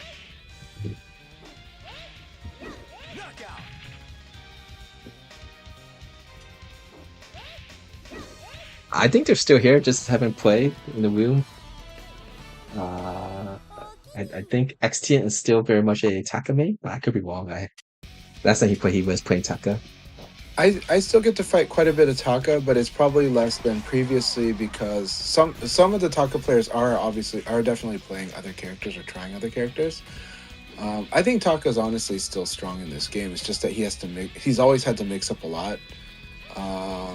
And now people feel more free to throw him because they get the +10 situations. But even then, I don't personally see the matches having changed dramatically. But maybe people's feelings have changed. But when a friend of mine asked, like, hey, there's a certain time I used to play ranked, where did everyone go? And I'm like, I don't know, but maybe when they've got a Wi-Fi indicator, some people kind of went on less. Like I got exposed. I don't actually see too many people on wireless. Like I when I don't go see into, much, yeah, but even in what ranked I'm mode. saying is you might not be seeing them because they might not be online. Yeah. Even in ranked mode, most of my matches get matched up against wire connections, and for the most part, every time I do play someone on wireless, I'd say 3 out of 4 actually was play felt fine. Like I would not, I hit the rematch Yeah. button. Uh, I would say my experience hasn't really gotten better or worse when I'm fighting wireless people. It just mhm. depends, But yeah. And when I did find out that I played with someone on wireless and that the connection didn't feel good or there's big spikes, then I hit the rematch button. Yeah, Then I'm mainly okay. it's the experience that should do it. That should guide it. So I like that approach, right? Instead of just I see the indicator and I just refuse. That's not me, but some people. That's a lot of people. They see the indicator, refuse. But for me, I'm like, well, let's see how it goes. And it's like, okay, this is fine. Um,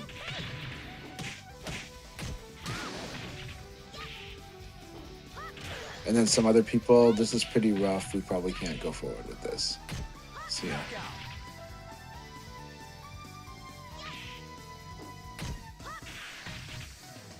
Round 4.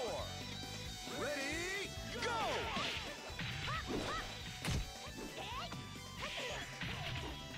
But yeah, obvious good. I think sometimes the dialogue contributes, not a lot, but a little, right? So when everyone's talking about how Taka is probably nerfed to the ground, now that said, then maybe less people will play Taka. But I would also say though that again, for those that did watch my looking at the patch, my caution to everyone is that when you read patch notes or changes, these changes don't happen in a vacuum. These changes happen very, like, you got to look at a bigger picture, but it is natural and easy and common to look at it as buffs and nerfs to character. But when you look at that, there's like a lot of things that are missing from that picture when you're going like, this character got buffed, this character got nerfed. It's like, well, okay, but we got the system change, we got the change to other characters, we got changes across the board, across the cast. And does that mean yes, it's a complicated answer, but a lot of times when people look at things as just buffs and nerfs, I think they can get some idea, but it's not a complete picture until you actually put it into testing in the field. Well, one thing But I if said, I said you, this before earlier with when Popstar Nelly was asking if I got debuffs or not, and she did get nerfs, specific individual character nerfs, but because of how strong she was RUS and the general system changes, still think she's very strong. And I think, if you look at Shiva's personal tier list, it's interesting where like the characters who had the individual buffs like Lao and Lei, I think most people say that they got buffed. He ranked them like lowest tier for the most part, like Lao and Lei, because of the evade changes, which is surprising. But that was interesting. So the evade change was affected game overall a lot for everyone, and I think the individual changes themselves. Except for Jeffrey. Jeffrey is considerably strong. yeah, I think it's hard to dispute that Jeffrey got stronger, but I also would say it's a good thing for Jeffrey to be stronger, and he definitely was a cast member that felt less represented in previous versions, and that it felt like counterintuitively playing as Jeffrey required more of the Jeffrey player than in a lot of ways, and so I do feel like in that sense a buff is a very good idea for Jeffrey, but it's not just that, but overall, but in total, these things all add up to being more favorable for Jeffrey. Yes. Yeah, I haven't really been watching any of the Japanese matches since the 1.10, but So I'll be watching. I'll try to watch the EVO Japan matches. I'd like to see how much the changes affect the top level players. Alright, let's see. How many matches before we begin Europe? I mean North America? Two more matches before we begin the North America League. So anyone who want to join, you got 5 minutes or so to do so. For the record, despite Shiwa, let's make a few reminding points about Shiwapon's Personal tier list. Okay, Shiwapon's personal tier list. This is an impressions list. He makes it very clear in. If anything is properly translated, it says that these are just impressions from like local sessions. Now that said, he is one of the greatest minds in Virtua Fighter. He is one of the greatest teachers of all time in Virtua Fighter, and he is one of the greatest players of all time in Virtua Fighter. So I'm gonna so I'm gonna say yes. His words have weight, but at the same time, also this tier list is again. What's the grade range, Akai, on the tier list? S plus to A. S plus S to plus A or to A A, minus? yeah. I think it's S plus to A minus, right? or A. Mm-hmm. It's like this is a tier list of S plus to A. There's no B's, there's no C's, D's, or F's in this tier list because ultimately it's abstracting a variety of things, and it's also looking at the prism of ease of doing the damage. How easy is it to get what you want to get, and risk reward. Okay, but these things by themselves have rarely like mattered dramatically in terms of results in Japanese Virtua Fighter. You see some players focusing more on another character, but you rarely see them actually outright abandon unless they just like another character more. In all honesty, if you really want a tier list, all tier lists is it should be catered to yourself. So Yes. Go play rank or something. Go look at your character versus matches, and who you do worse, then that is your tier, and you should improve up versus those people if you really like tier list in that sense. Yeah. Besides that, everything else is just coffee talk for the most part. Yeah, tier lists are wonderful for conversations and for expressing Conversations. ideas. It's really good for conversations and concept comparison. But if I'm being honest, like okay, so like a lot of people getting into a fighting game, what would theoretically be more useful for that player, even though it might not be as attractive, I think it would be more attractive. But tier lists are simple to read, and you're just like, what do I want? Who do I play, right? And I get that.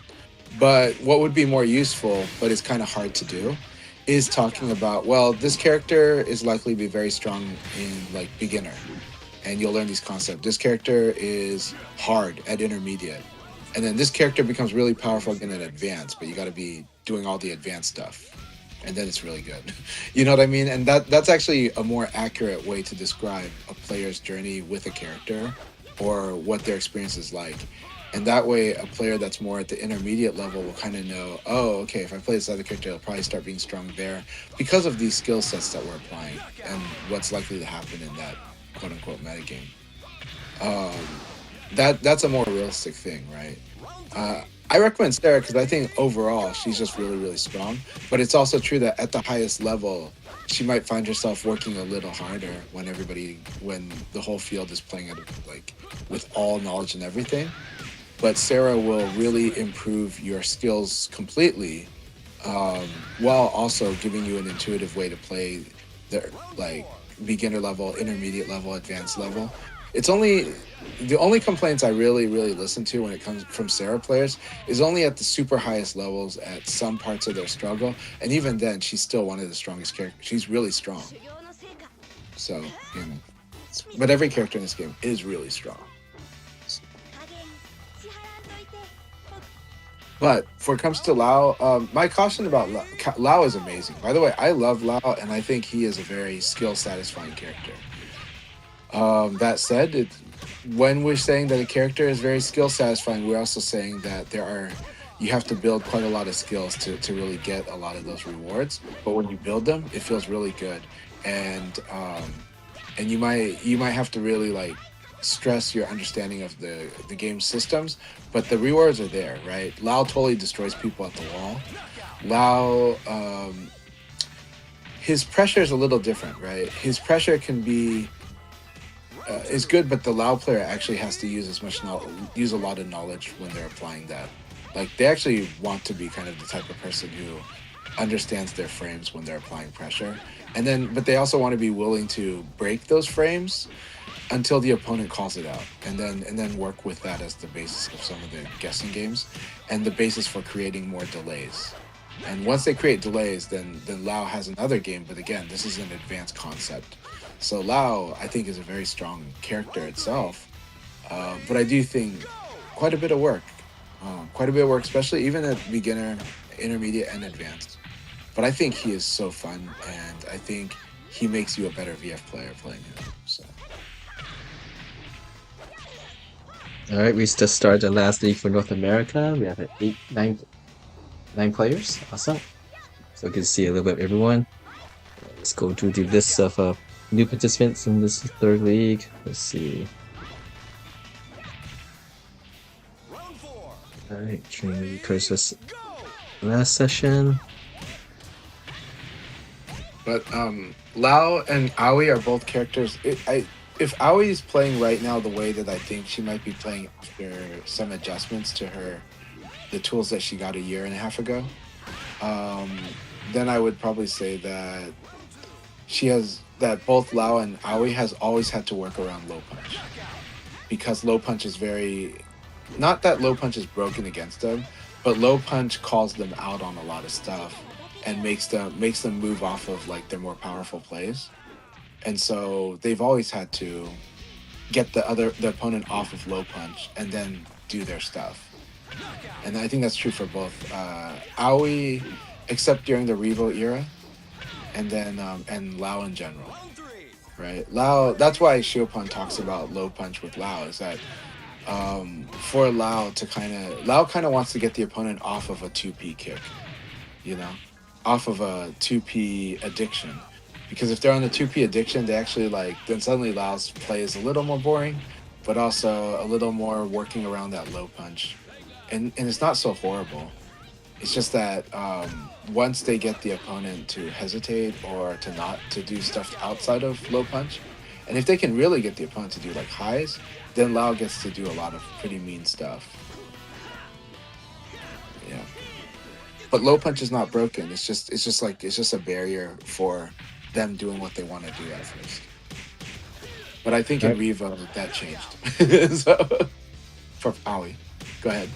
All right, those who's joining this third league, we have Megapint Akio Di Caprio. Sorry, I'm mispronouncing your name. We just saw his match against Lucky Strike. So welcome. Thanks for participating. All right. Then Box Pizza Cat, after struggling to get in the first two leagues, was able to get in the last league today. On multiple tries, dual room maybe worked for him, maybe it did not, but he did join. And we got Texas Jackie. I think we get to see two of his matches here. So hopefully he took a break from hosting his Beat Knuckles on Thursdays. So hopefully he feels more refreshed. And he starts hosting back the Beat Knuckles on Thursday nights. He also was used to be known as Mexican Uppercuts. Yeah. So. But I'm sorry. I was just gonna say we look forward to the return of the Beat Knuckle Thursdays, because they really are an institution in our community right now, and what Texas Jackie has built has been really wonderful. The competitive players really love it, and the community, the active, more louder members of the community seem to love it too. Because those Thursday tournaments are always a topic of conversation, and it's what right now it's what a lot of the more competitive players are aiming for. The ones that are active but want to do something online, they tend to go to those Beat Knuckle Thursdays. So I really appreciate it. I look forward to the return of it, but also we always need a break at some point, especially spring break. It seems maybe, but I'm looking forward to the return of the Beat Knuckle Thursdays. Right, and also Jimmy joined in. Got in a little too late for the second league, but is able to participate in this third.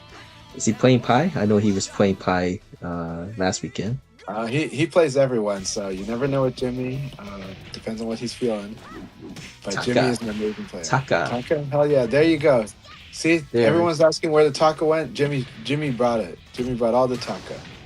So I always love fighting Jimmy, and it's always forcing me to work on a lot of stuff that I really want to work on to be stronger. So it's good.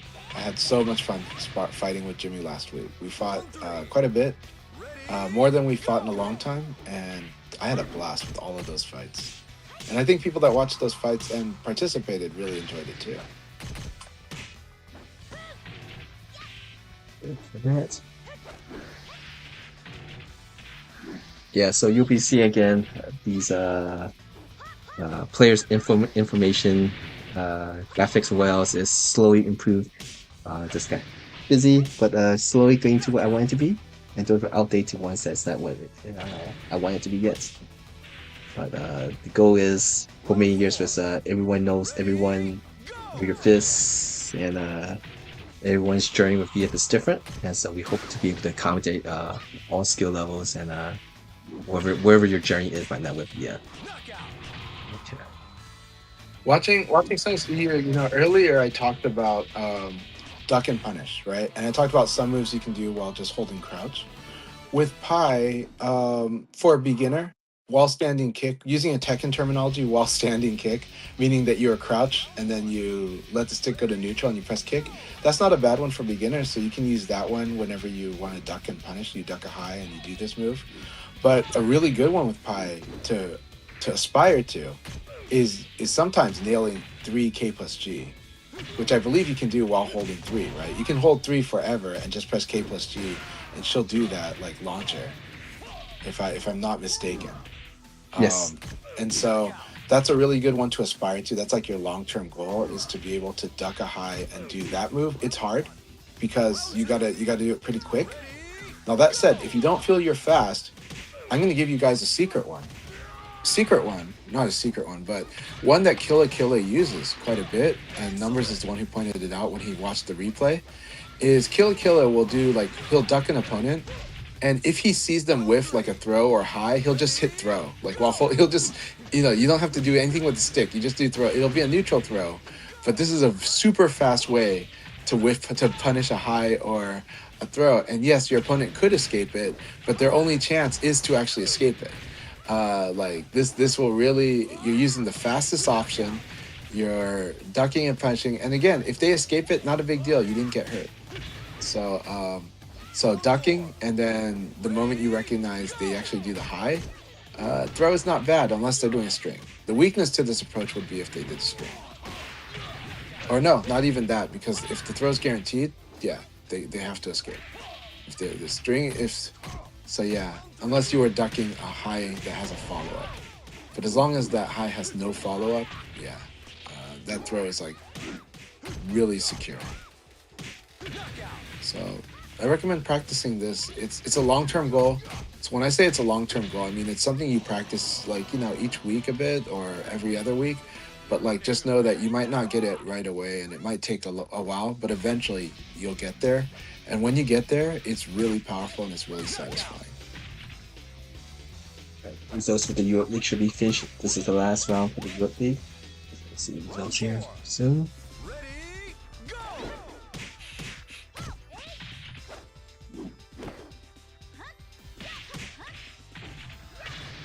But of course, once you get used to that duck and throw, you can also elevate that to duck and then forward throw for Pi, right? Because then you end up doing her from crouch 6P plus G. Not too bad, But work within your means, which is work sometimes in matches, work reasonably within your execution, and maybe try to push it just a little bit, but don't try to push it don't try to force it hard. Do little projects that you can see yourself improving pretty soon, and eventually they'll start to work out. But it takes quite a bit of experience and time. And just because you can do something in the training mode, go ahead. All right, the results are in for EU. All right, thanks again for playing. Box Pizza Cat gets first place, going undefeated. Eva gains second. So top three finished in all three leagues today. And new participant, Mega Pint, Akira DiCaprio. I apologize if I'm pronouncing your nickname incorrectly. Gets third. You guys were playing. You got a lot. It's actually quite close. Oh, that's what screenshot. But that is it for today. If you want to continue playing the room, please do so. You're done. Continue hosting this next weekend. Congratulations, Box Pizza Cat. It's awesome. But yeah, also the thing that I was going to say was, even if you can do something in training mode, it's a lot harder to do it in match, like a lot. And so people should know that. But then again, World Stage helps. Like single player modes really help me nail certain execution goals before so that they can kind of more easily transition into match. Training mode is good for me to kind of prove the concept. I use training mode as a proof of concept. Oh, this should work this way. Okay, now let's try to get it in a dynamic environment like single player mode or playing at my locals or whatever. So yeah. And yesterday in LD Wells' stream, we were having a chat, including I think Diva, right? And they had expressed like concern about fighting monsters versus fighting people that were not monsters, and building bad habits. And I kind of disputed the idea. I said that, and he was really cool about it. I said that actually, like in this game, this is a game where you want to get used to doing many options. Like you just want to keep expanding what you can do. And so if you're only focusing on only doing the good stuff, that can be narrowing. It can be stressful. It can sometimes tilt you. But in this game, I really encourage people to be a little open. And more importantly, even when you fight people, some people are worried about like imposter syndrome, right? There are people that are not that strong and they feel like they're not worth my time. I'm like, you're worth my time. Even in matches, you're worth my time. I will work on projects if there's that much of a skill gap. And I want you to improve too. And I want you to gain experience. And I want you to see that sometimes there's this simple answer that's going to stop exactly what you want to do. Now that said, it doesn't mean you can't do what you want to do. In Virtua Fighter, that's actually the wrong answer. The wrong answer is not I can't do this thing because there's an answer. It's how do I make it so that my opponent's going to fight in a way that I can do this thing. And then on top of that, what should I be doing now based on what my opponent does? So you don't want to take away your good options. You just want to set them aside for better times. It's about because it's about how your opponent's fighting. So back to when I fight against players that are not as strong, I get to actually work on a lot of stuff, and it's not me toying with them. It's me seriously training and seriously using the moment to improve my skills. You guys are helping me improve my skills, right? This not worth my time thing is really a narrow way to look at things. You're totally worth my time, competitive wise too. And it helps me improve my ability to fight in tournaments because I fight players of all skills in tournaments. And if you only train with people that are playing proper and perfect, you will get knocked out by the person doing something unorthodox. You will totally get knocked out by the person doing something that's very weird and off the wall and not feeding information, but then they just pick that moment and stuff. That stuff happens. And if you're not prepared for that, you will get tilted so hard in a tournament that you won't recover, and then you'll play worse the whole time. And you can't blame the other person. You can only blame yourself. And that's okay. But it means, well, okay, if I blame myself, I should work on myself. I should improve. I should make sure that I'm prepared for this stuff, And also, more importantly, I should be ready to recover. Because that stuff happens in matches all the time. Tonchan's not going to fold because somebody hit him with something unorthodox, right? So yeah. So every opponent is an opportunity to improve your game. Every one of them. There's no not worth my time thing. There is definitely stuff that's like frustrating. So like if they're like a plugger, but that's a different topic. So yeah, you guys are always worth my time too. Right, we have LD Wells is playing right now on the stream. He's also streaming. He right now is undefeated, same as Blurring, who is also streaming. And behind them is Jimmy Claymore playing Taka. That's 4 rounds, 4 matches, so there's 9 players, so 4 more rounds.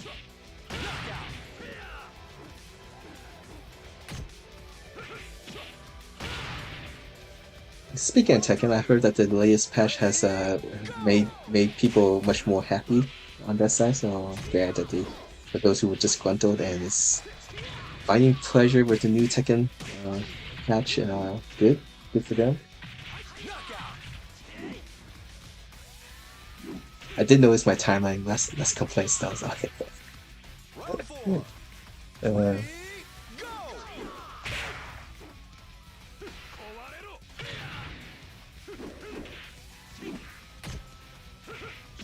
So within someone's start participating this year. Hopefully these have been a good session for him. Low punch reversal. Oh, are you going to spoil?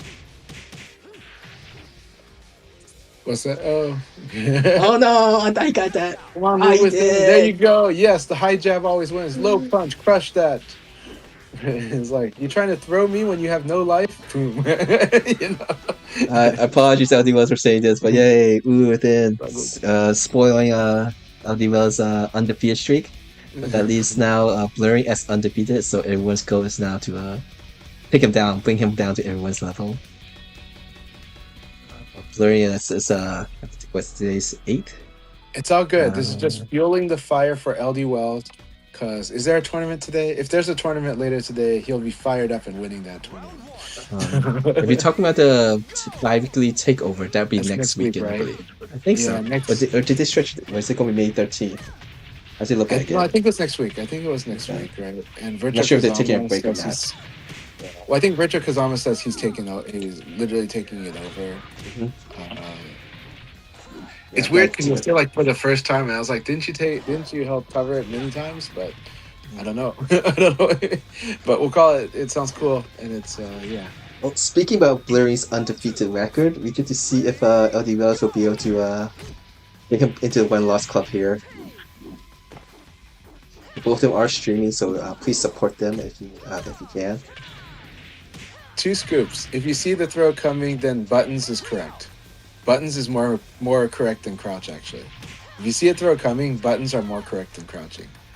Crouching, if you could, but Crouching has a time requirement, so against throws. So Buttons win against throw. Yes, actually, I think Blurring's streak of getting a top 3 finish is on the line here. Yeah. Let me look at my stats here. I think he started before this weekend. Really exciting between these two. Funk Shaw brothers are Blurring. The funny thing is, when I hear the Funk Shaw brother, I know, like, for whatever reason though, it makes me think about the Rockefeller skank from man, I'm forgetting my DJs. I'm forgetting my. Alright, good job, LD Wells. Everyone's in the one-loss club now, so yeah, make everyone sweat to earn that first place. So right now, LD Blurring is still in the lead, based on plus-minus rounds. He had plus 13. Jimmy is at plus 11, and LD Wells is at plus 10. Those are the top 3 with Texas Jackie just behind them. So everyone, even if you can't finish in a top spot, taking a round or 2 off these people, or completely spoiling by giving them a loss, will make it fun. At least for me, spectating, watching the brackets. Alright, so we'll see who will we see. We get to see Jimmy versus. Oh, this is another big match. So one of them is going to be in 2-loss cup here.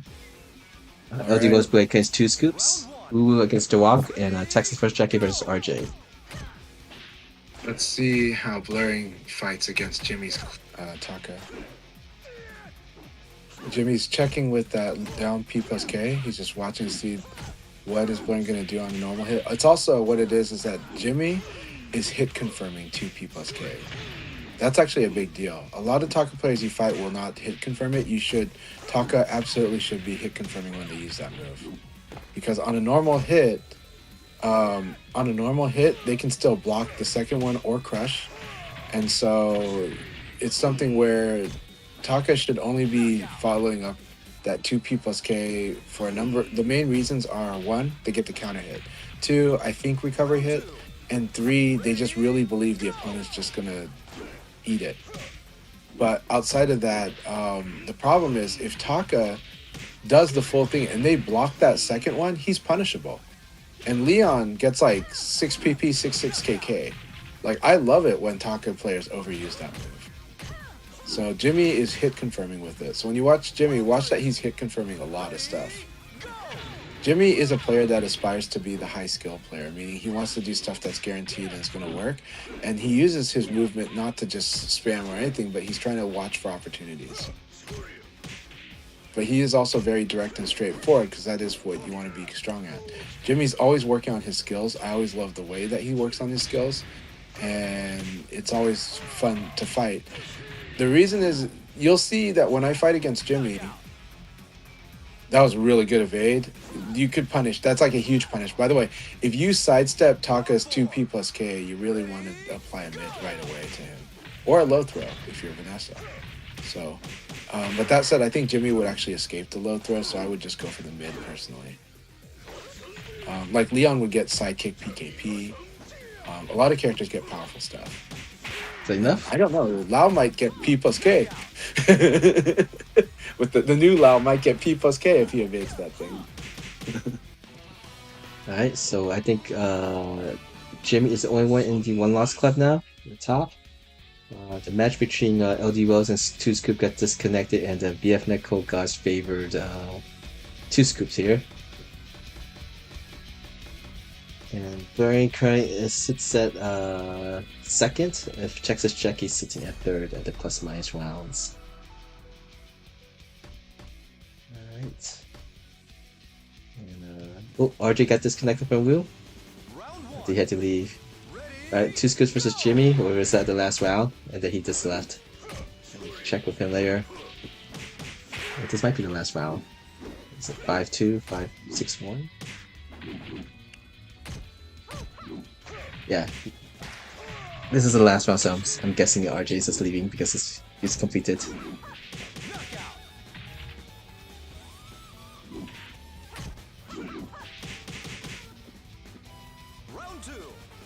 It was your bye at that time, RJ. Maybe that's, let me after this round see how many matches is left. I think we might be finished after this round here.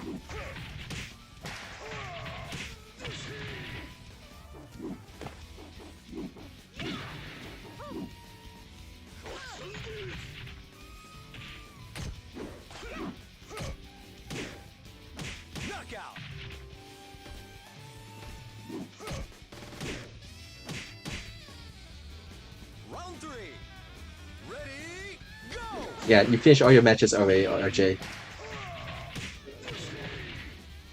So lucky, it crashed if it's going to crash at the right time. So thanks for playing, RJ. Always great to have people who can regularly participate.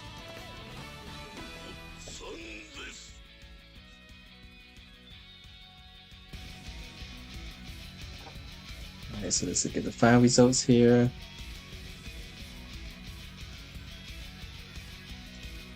Blur is still playing against the Walk Reaper. So I think if he's Blur's win or lose, I think he's still guaranteed to get a top 3 finish. So his streak of getting a top 3 finish per session is on a 10 session streak.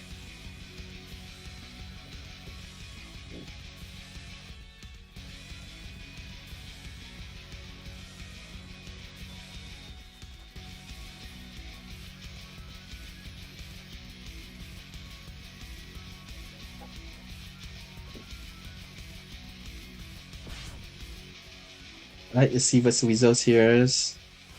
Did Texas Jackie get second place? And yes, he does. So congratulations to Jimmy. Let me get to the screenshots here. Jimmy gets first place with Taka. Texas Jackie second with Jackie, and Blurring gets third with Vanessa. thanks again, everyone, for playing. That is it with the 3 leagues per session. If you want to continue playing the room, you're more than welcome to. But that's it for me. Thank you very much, Akai. This has been a lot of fun. All right, so let's see what's going on. So next weekend, of course, is EVO Japan. So that'll be a big event. Maybe for those who have been waiting for some information on new VF, they will release something for you guys. It's just been a very long time. It's a fast one. Hopefully, it's not one of those next month or two more information. Wait, what are we talking about? Possibly maybe EVO Japan. They'll have a trailer or teaser for the new VF again. Was there anything teasing that? Because I'm not expecting that at all. Like I want to make it very clear. I'm not expecting that at all. No, they have not. Okay, because I think they will tease us if they're gonna do it. Because they've teased us for far less, so they will tease us if something's gonna be there. But I would also say that right now the only thing I can really feel like I'm expecting at EVO Japan is the Dead or Alive news, because they've outright said that they're doing a presentation there. So, but I think for Virtua Fighter, I'm not expecting anything. I haven't heard anything talking about even Virtua Fighter at EVO Japan, except for what we talk about in the community. So I think we'll see. We'll see. If they review anything, they mostly have to review who that new character they tease twice now. We have out this new information or his name. So, but yeah, but there's a large group of players. Maybe if I have time, I'll go through the brackets. There's 2 specific brackets that I'm interested in looking at, seeing who progresses. I can't remember all the players now, but I remember it was one of the other brackets that I was interested in seeing, because there's a lot of strong players. So some of those strong players are not going to make it past the first bracket. But one bracket that I'm really interested in seeing is because there's the strong elite veterans, Densetsu SP, who uses John, and the homestate Akira, of course, Akira. It's a little.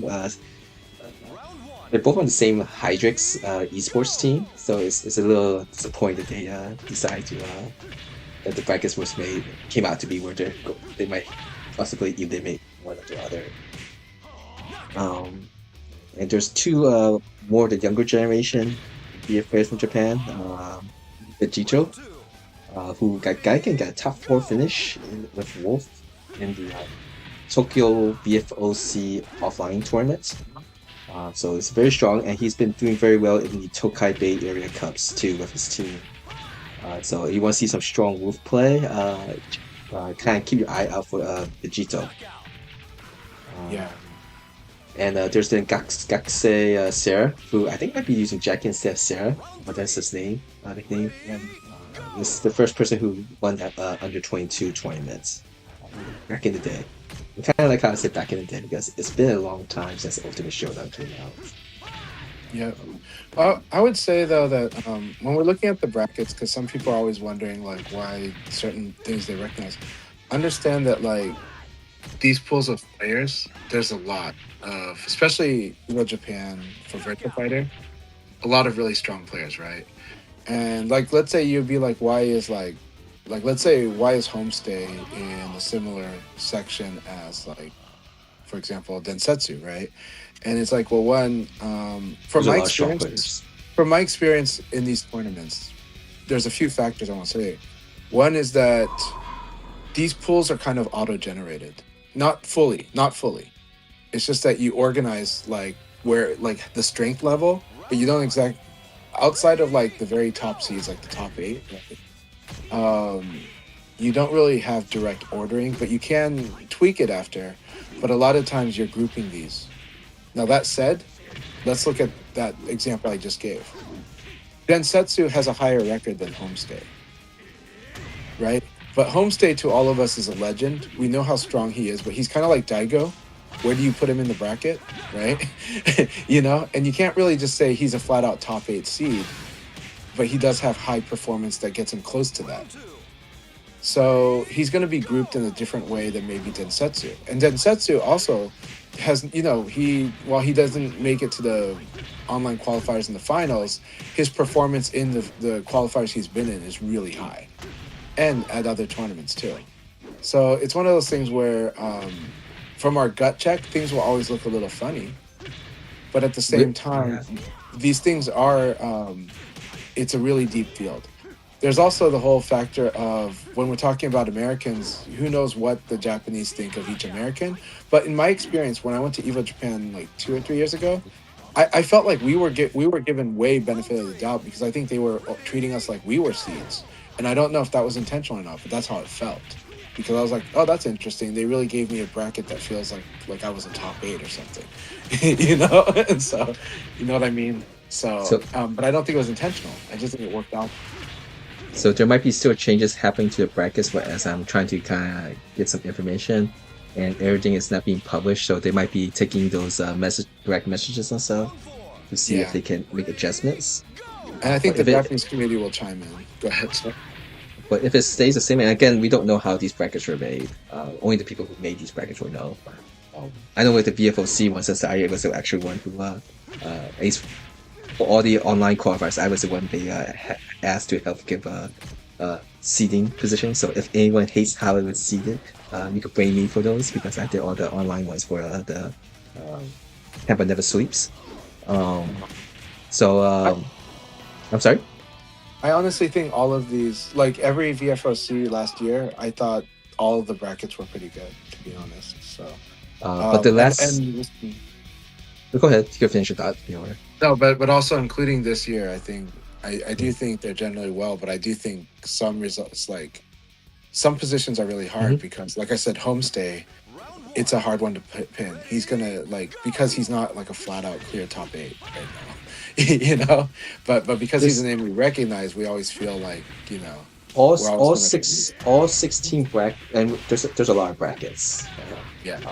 And I would say, all the people that all these brackets, I think most of them were pretty good. Like whoever is, I think will make it to the top, faster next is pretty set on who are the big names on each bracket. There's just like 2 brackets which I thought was really interesting. Like that, it's gonna be really competitive to see who might get someone who's gonna be really strong is gonna get eliminated in those What's like the Virgo, or which one is this? It's not Virgo. Wasn't the one that I'm looking at. I believe it was which your P-minus brackets. That's all. That would matter. I definitely would. I think they're highly likely to be in a monster pool because their placement, what tier you would probably put them at, would put them in a group of a lot of places where you're also not sure how strong they are, except that they're strong. So I think that's likely. Yeah. But specifically with the one that I saw that had homestay, Densetsu. Well, to be honest, I do think homestay, Densetsu, and Vegito would be if it was that bracket. Those homestay, Vegito, and Densetsu would be one who advances.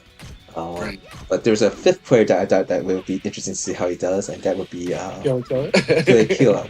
Yeah, we're all looking forward to seeing how Killa does. I'm quite sure that is Killa. He has a nickname Man.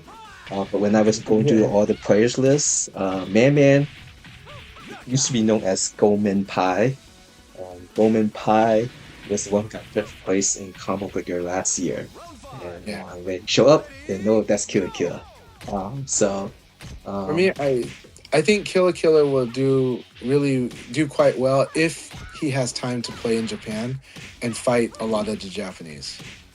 I think, but he might not make it out of the bracket if it stays the same. Yeah, but it's like it would be hard for him to make it out of the bracket, not for lack of skill, but I also do think that he plays in the way that they are comfortable with. So I don't expect him to really upset top players there, but I do think he's capable of fighting toe-to-toe with them and winning even. But I think he has to fight in there a lot and get used to the fact that they're used to the way that he approaches the game, because the way he approaches the game is very much the way they approach the game. Because I think Because I think And so like what he'd have to get used to is just how much option selecting they do. So on very tiny stuff. But yeah, go ahead. but if the brackets remain as is, like if I remember, I have to go through the list. There's a lot of players, so but there's like 3 players from the North America side, which is Evan Yuki, Tricky, and Kila. Those will be, I say, the top 3 from North America that's going. Yeah. There's a lot more of people. I'll be cheering on for Cessna. He has a tough matches if it stays the same. But of those top 3 players, Kila might be the one that's eliminated from the preliminaries based on like, how strong the brackets are. Yeah, I think so. But we're cheering and hoping for an upset, for him to upset them. But I think it's really hard, and You can't really set the brackets for that too. I think since you can't, right? they got doesn't- changed. Yeah, well, in the case of that, I'm pretty sure nobody knew, like, whoever, like, I don't think they recognized his name, so I wouldn't expect that either. But also, but Vegito is definitely a player to watch. Vegito he is a very interesting breed because he's a wolf player, but he plays like the Shiwapun style of VF. So, but except that he will guess. Okay, so and so will Shiwapun. So even though Shiwapun's master of defense and stuff, when they have to guess, they will guess. But same for Vegito.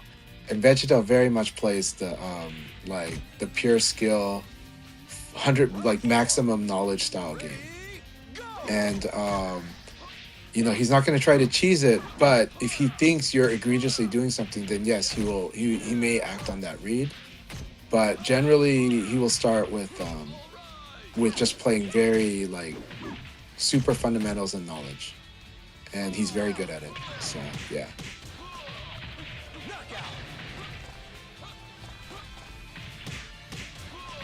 Yeah, we got Adam, Tricky, and Killa, and I'm excited to see how all of them. Like, I think Tricky matches. If we can if those get on stream, I'll be very happy if Tricky's matches go on stream. But it's unlikely because this is in pools, right? Pools don't get streamed that much. Juicebox might be signed for Combo Breaker. I could be wrong. I think someone mentioned that it's the first time going to Combo Breaker, but I could be wrong with that. But I remember it was someone from the West Coast, western side of USA that would go to Combo Breaker. The player entry list. Go ahead. I was just gonna say I don't know exactly who he's playing, but I'd heard that he was playing Go not long ago. So I got to play against his Go in rank several times. Oh, awesome! If that's his main, I was hoping to see how far he advanced with Go. But always like to see players. And I play online, play offline, and what else?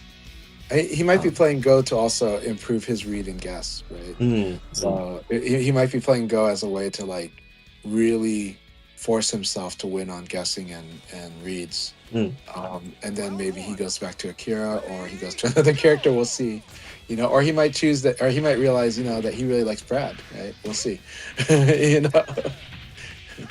Well, forgot to update this.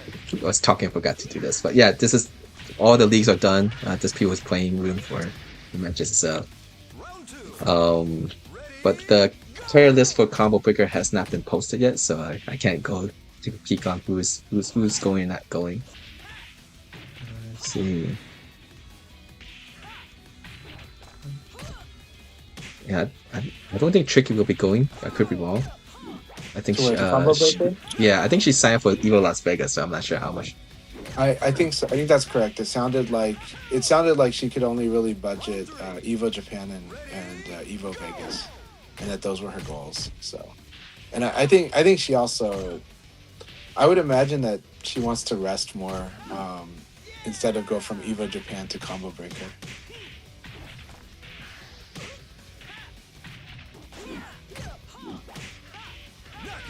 So, yeah, Combo Breaker is going to be amazing. I think Jimmy said that they know that Bushido and Jamie are going to be there. That's awesome. Might be Bushido that I was thinking of. If they mentioned. Okay, instead of Juicebox, but I would love to see Juicebox. Maybe Juicebox has been radio silent, but I think Juicebox has been training offline and ranked and stuff. So I don't know. Well, usually, Well, the main way I hear about Juicebox information was on Twitter and X. But I think he deleted Okay. his Twitter X account, and so it's only posting on Blue Sky. Blue Sky. Which Yeah. I still haven't gotten used to using Blue Sky that much. But I've been trying to do a little bit both. But when there's so many different sites and stuff, it gets a lot difficult to go check on everything. Which is also the reason why I stopped doing the PSN group chat and Steam group chat, just focusing on the two Virtua Fighter Discord channels. Oof. Texas Jackie played this really well. He recognized which combo this was and which Oki this was being set up to, so they stayed down. And LD Wells found himself near the wall, so the rising kick got that. Pretty much sealed the fate.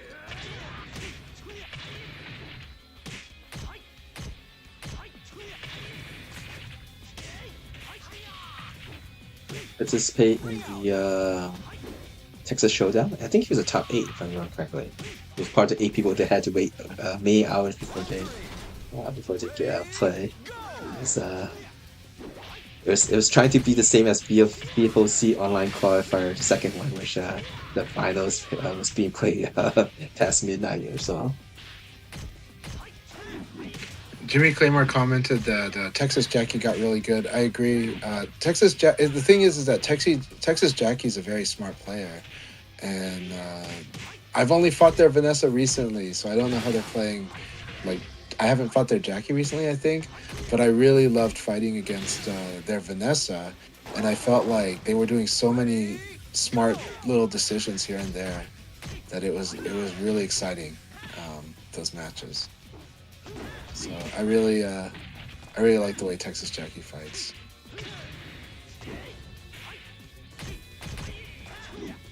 Very nice ducking the guard break. I think those fines playing it as this. What time is it?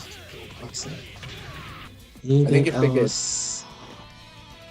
if Texas Jackie gets used to that animation for the for Lei Fei's guard break, then he would feel more comfortable with punishing it in the future. Because and a pro tip, you don't even have to worry if you got counter hit by Lei Fei's guard break. So, swing away. if you think you're ducking his guard break, if you happen to feel that way, if you know it, then by all means let loose. It's not going to hurt you much. You participate in a lot of offline gatherings on a weekly basis, Chan. Have you had experience with the controller swap issues? Yes, I have. You have seen that happen for your set on yours too? Okay, so yeah, let me talk about that then. What systems? I mostly experienced it on PC. Setsuna claims he's experienced it on PS5. That's the only time I've heard about it on PlayStation. Was this on the Akai League's group chat? I don't know which chat it was, but I know that Setsuna had told me. It might have been in our chat, but Setsuna has told me before that he's experienced it I think at one of the majors. I think Tengu Man had also mentioned that it has happened. I need to double check with Tengu Man if Tengu Man can verify that it happened. Yeah, on I only got the controllers. The controller swapping issues I know was mostly on the PC side. I have only experienced it on PC. My sense is it's of course the game combined with Steam. That's what I felt like whenever I've run into it. And that's because Steam itself can run into controller assignments, and also even if you're using one of these the PC boards like I use that are like third party, then sometimes you get sometimes Steam treats it like it's a different type of controller than what it normally would treat it as. But specifically, yes, I've run into this issue. I think 2 weeks ago I ran into it twice, and a week ago I ran into it about twice at 2 different sessions. So I've run into it quite a bit in recent times where suddenly we're fighting and then suddenly I'm controlling, I was player 2 and now I'm controlling player 1, and player 1 is now controlling player 2. I've run into this a bit on Steam. I've only run into it on Steam personally. Setsuna says it's happened on PlayStation at events, not on his PlayStation, but at events. I think Tengu Man said he's experienced it on PlayStation. I'll double check with him. But when it happened for Tenguman, it was at events. It was like at Combo Breaker last year. Round 3. Yeah. Combo Breaker last year. That's It- before World Stage, yeah. So this is like, I think Tenguman told me this happened during Revo, and I was like, really? Vivo would not be PlayStation, yeah. It would be PC. Since it's Yeah. Ultimate Showdown's on the Right, it would be PC, yeah. So I don't know, but I'll double check again Yeah. what Tenguman meant. But the only one who's told me it would happen on console was Setsuna. Because I'm under the impression this doesn't really happen on consoles too. But I don't want to rule out what Setsuna's saying. And I could have misheard. I could be misremembering. Yeah, I could just check with them. I guess most recently was the issue of the Because I really feel like PlayStation 4 controller on the Steam. It was messing things up. That's the only thing I remember. that's a separate one. That's a more recent conversation, yeah. And where yes, PS4 controllers do tend to have issues on PC, on Windows and Steam, right? And PS5 controllers don't have this issue, but PS4 controllers. Oh, really? Okay, I didn't know. All I know is that with PS4 shouldn't be an issue. all I know is that I know that two controllers can't be controlling the same character, and this before World Stage. So I'm just wondering if that has something to relate to all the controller swapping issues with the Steam. But I haven't heard anything from the Japan side if they're experiencing these controller swapping issues. Since I know at least with the Game Newton's. I'm sorry. Yeah. No. It's just it really sucks if that happens in the middle of a tournament. Like that's really too much. Like Yeah. But I haven't heard on the Japan side if there was any of those issues with at least the Bay Area Cups, since they do use the PC for that. Yeah, I'm quite sure. But I also think for those who's wondering if the Japan people care if Duo gets banned or not, I don't think she is banned in the Bay Area Cups or the VFR events. And if there's a reason why you don't see Duo being played in them, I don't think she's as popular enough for people to play them in the Bay Area Cups and the VFR. But if you look at the rules and stuff, there's no mention that Duo is banned. But I check with them to see. I think when it comes to, like, let's say CEO and the rest of the majors, I think the best course of action is for them to just directly talk to SEGA and ask them what do you guys think it should be, and make SEGA kind of give an answer. Because my feeling I would say that it would depend on the organizers to let right, but organizers decide. yeah, but let's separate this. Let me say EVO, like SEGA Japan, okay, because they're the ones that are more likely about VFOC, okay. And also because I think there is a lot of deferring here. So my issue is that I feel like there's a lot of deferring this decision. What do I mean by deferring decision? I mean, I feel like, yeah, some of the community and marketing might say it's up to the players. And then the players are like, well, I want to know what the TOs think. But everybody also wants to know what SEGA thinks. And the TOs kind of want to know what SEGA thinks. But because if they don't ask SEGA directly, then what happens is they're like, well, let's look at what they're going to do is they're going to look at precedent. And the precedent is they're going to look at last year's tournaments and be like, well, that was the rule last year, so that's the rule. Do you get what I'm saying? So the only thing that really would set a new precedent that if we think Doral should be tournament legal, it would be SEGA just telling the TOs. SEGA has been rebalanced. She's in ranked. And we don't see any reason to believe that she's broken in ranked. And so we think she's competitive.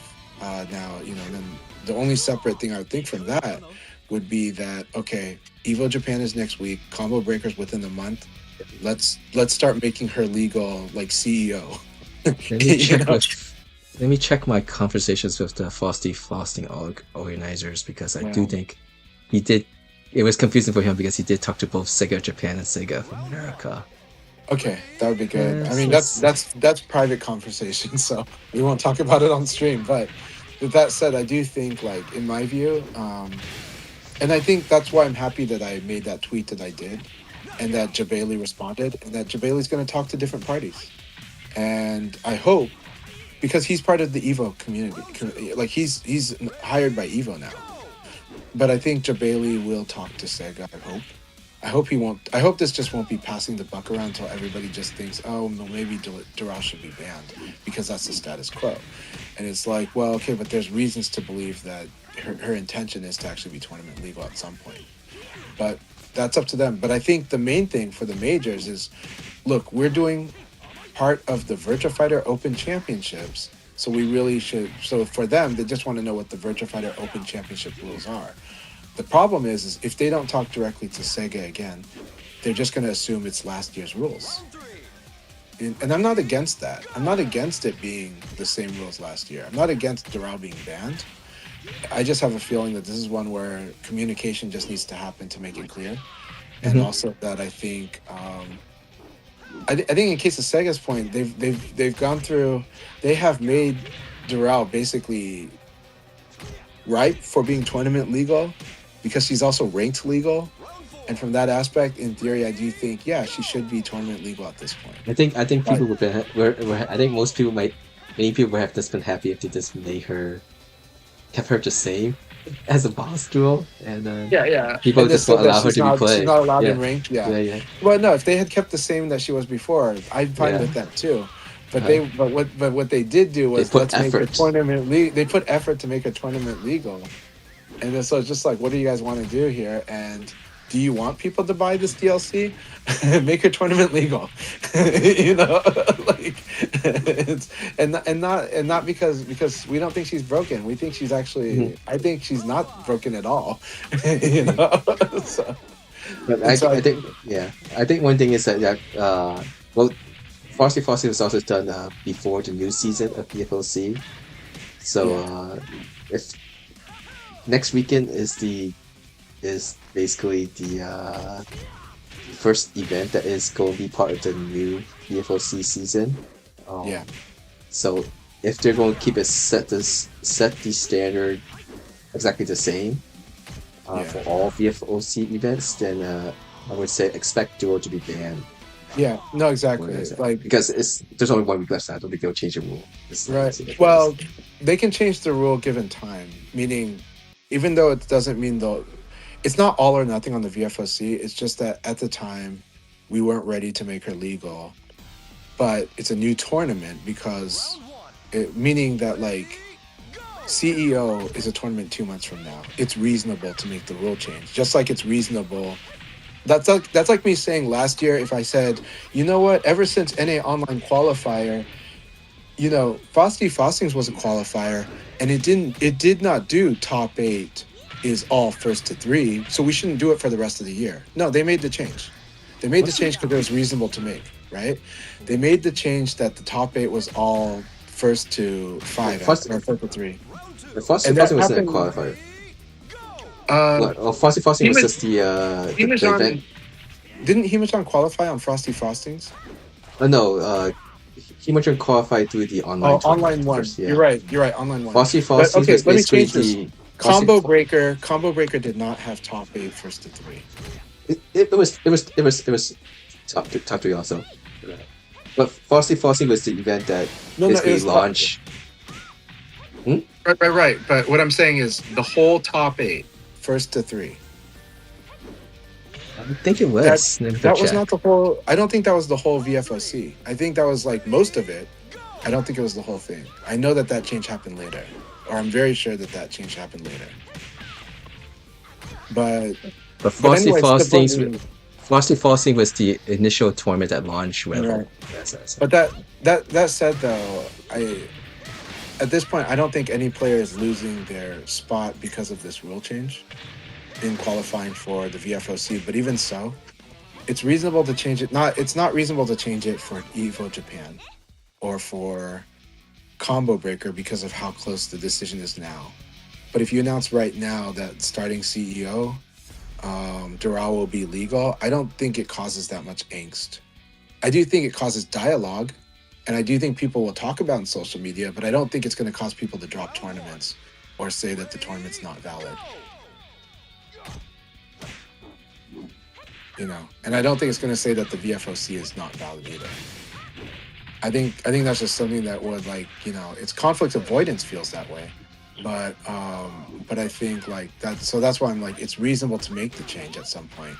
Otherwise, you're just going to say we're always locked Yeah. in no matter what. We're never Yeah. going to change rules. You know what I mean?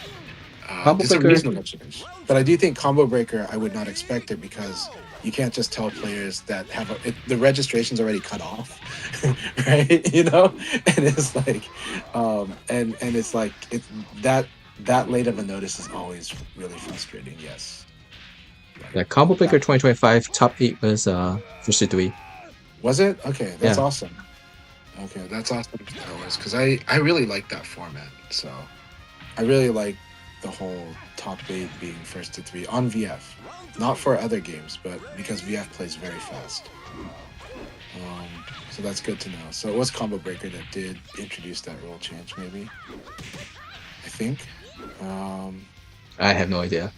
We have to go through all the tournaments I'm of just saying 2025 to that- see. But what I am saying also is that if like Evo was the one to change, it wouldn't bother me, right? I'd be like, that's a reasonable adjustment to the rules, given time in advance for when you register for the tournament. But it might have been Evo Las Vegas that didn't do the first. I don't know. I had to look at all the stuff because they did change later on. I know that For like, I do 2020 believe- for 2026, Evo Las Vegas originally booked. Actually, was it what is Evo Japan or Evo Las Vegas? And this might not be related to even VFC, but they just had the first Yeah. 3 some differences on the rule well, set. yeah, But then they recently changed the rule set so that both Las Vegas and Japan have the same first 3 for top 8. One of them was Right, but- top 4, but I can't remember which one off my head. But last year's Evo Japan was Beat Tribe Cup, so it's a totally different format, right? So Yeah. But we're talking about which BFOC event might have just had only the Yeah, first correct. top 4, only first 3. I think all of them was first 3 actually for top 8. But we have to actually look through it. yeah. But there's a I hope VFDC thread I could actually look at I quickly. do, But I think do we'll believe end it that soon. change. I definitely know that change was in place for Evo, and because that I know that rule was applied during the online qualifiers in June. So the earliest that I remember is June. So just the only one I'm wondering about was Combo Breaker. But again, my point was a different point. I was trying to use it as an example where I would have been fine, like where I think most players are fine with a rule change, given at least if it's the rule change is happening like during registration time, or before, but not necessarily like, when everyone's already locked in and it's just, and you have no time to prepare for a Doral meta, right? And it's not that I think the Doral meta is a big deal, but players have a right to say, I didn't get to practice against Doral, I didn't know that Doral is going to be legal for Combo Breaker, and it's like only a few weeks from now, right? But for CEO, they would have time. They would have at least a month to practice against Doral and set. Now some people on the Discord bring up a good point, except for the fact that the precedent is on other games, which is some people say, well, I don't like that you cannot use Doral in training mode, and I would agree. But then when you ask, okay, in Tekken, DLC characters, can you use them in training mode? And people say no. Then it's like, okay, well, that's just the standard. That sucks. It's a sucky standard. But and I would like the standard to be changed. But, we know that in other games, you have to buy the DLC character. So just to practice and train against them, which sucks. But it means that, well, we're not going to do too much of the double standard in this case, but that would also say, let's tell SEGA we think that Doral should be allowed to be tested in training mode. They'll probably never respond to it, but because they want you to, because anyone would want you to buy it, but I do, I feel that one, but I think that's less, I think tournaments don't care about that one as much as that sucks. Because, Street Fighter's going to play with its DLC characters. Tekken's going to play with its DLC characters. Fatal Fury's going to play with its DLC characters. And they're going to be in the tournament whether you have to buy them or not to train with it. Yeah, I think if anyone's going to actually really is that serious about tournaments and stuff, and They should buy it. Yeah. Yes, it's part of the it's part of the sad journey of you wanting to be the best or something, where you have to do, yeah. Exactly. So Yeah. just to complain about is yeah, It's, but it's like I know it's $8, but you know what? I have to admit I'm the part of Sega. Take my money, please. mhm. Take as much as my money as you want for VF because I love Alright. this game. Alright. You My stream know? is gonna be waiting very soon to LDL, so thanks again everyone for playing. We'll do this again next weekend. But yeah, but I understand people don't want to purchase Duro, and that's perfectly fine and everything. That's but if for competitiveness, whatever, uh, I yeah. But my stream has gone already past. So thanks again, Thanks a lot. Chanchai. Okay. Thank you very much, Akai. All right. Cheers. Cheers.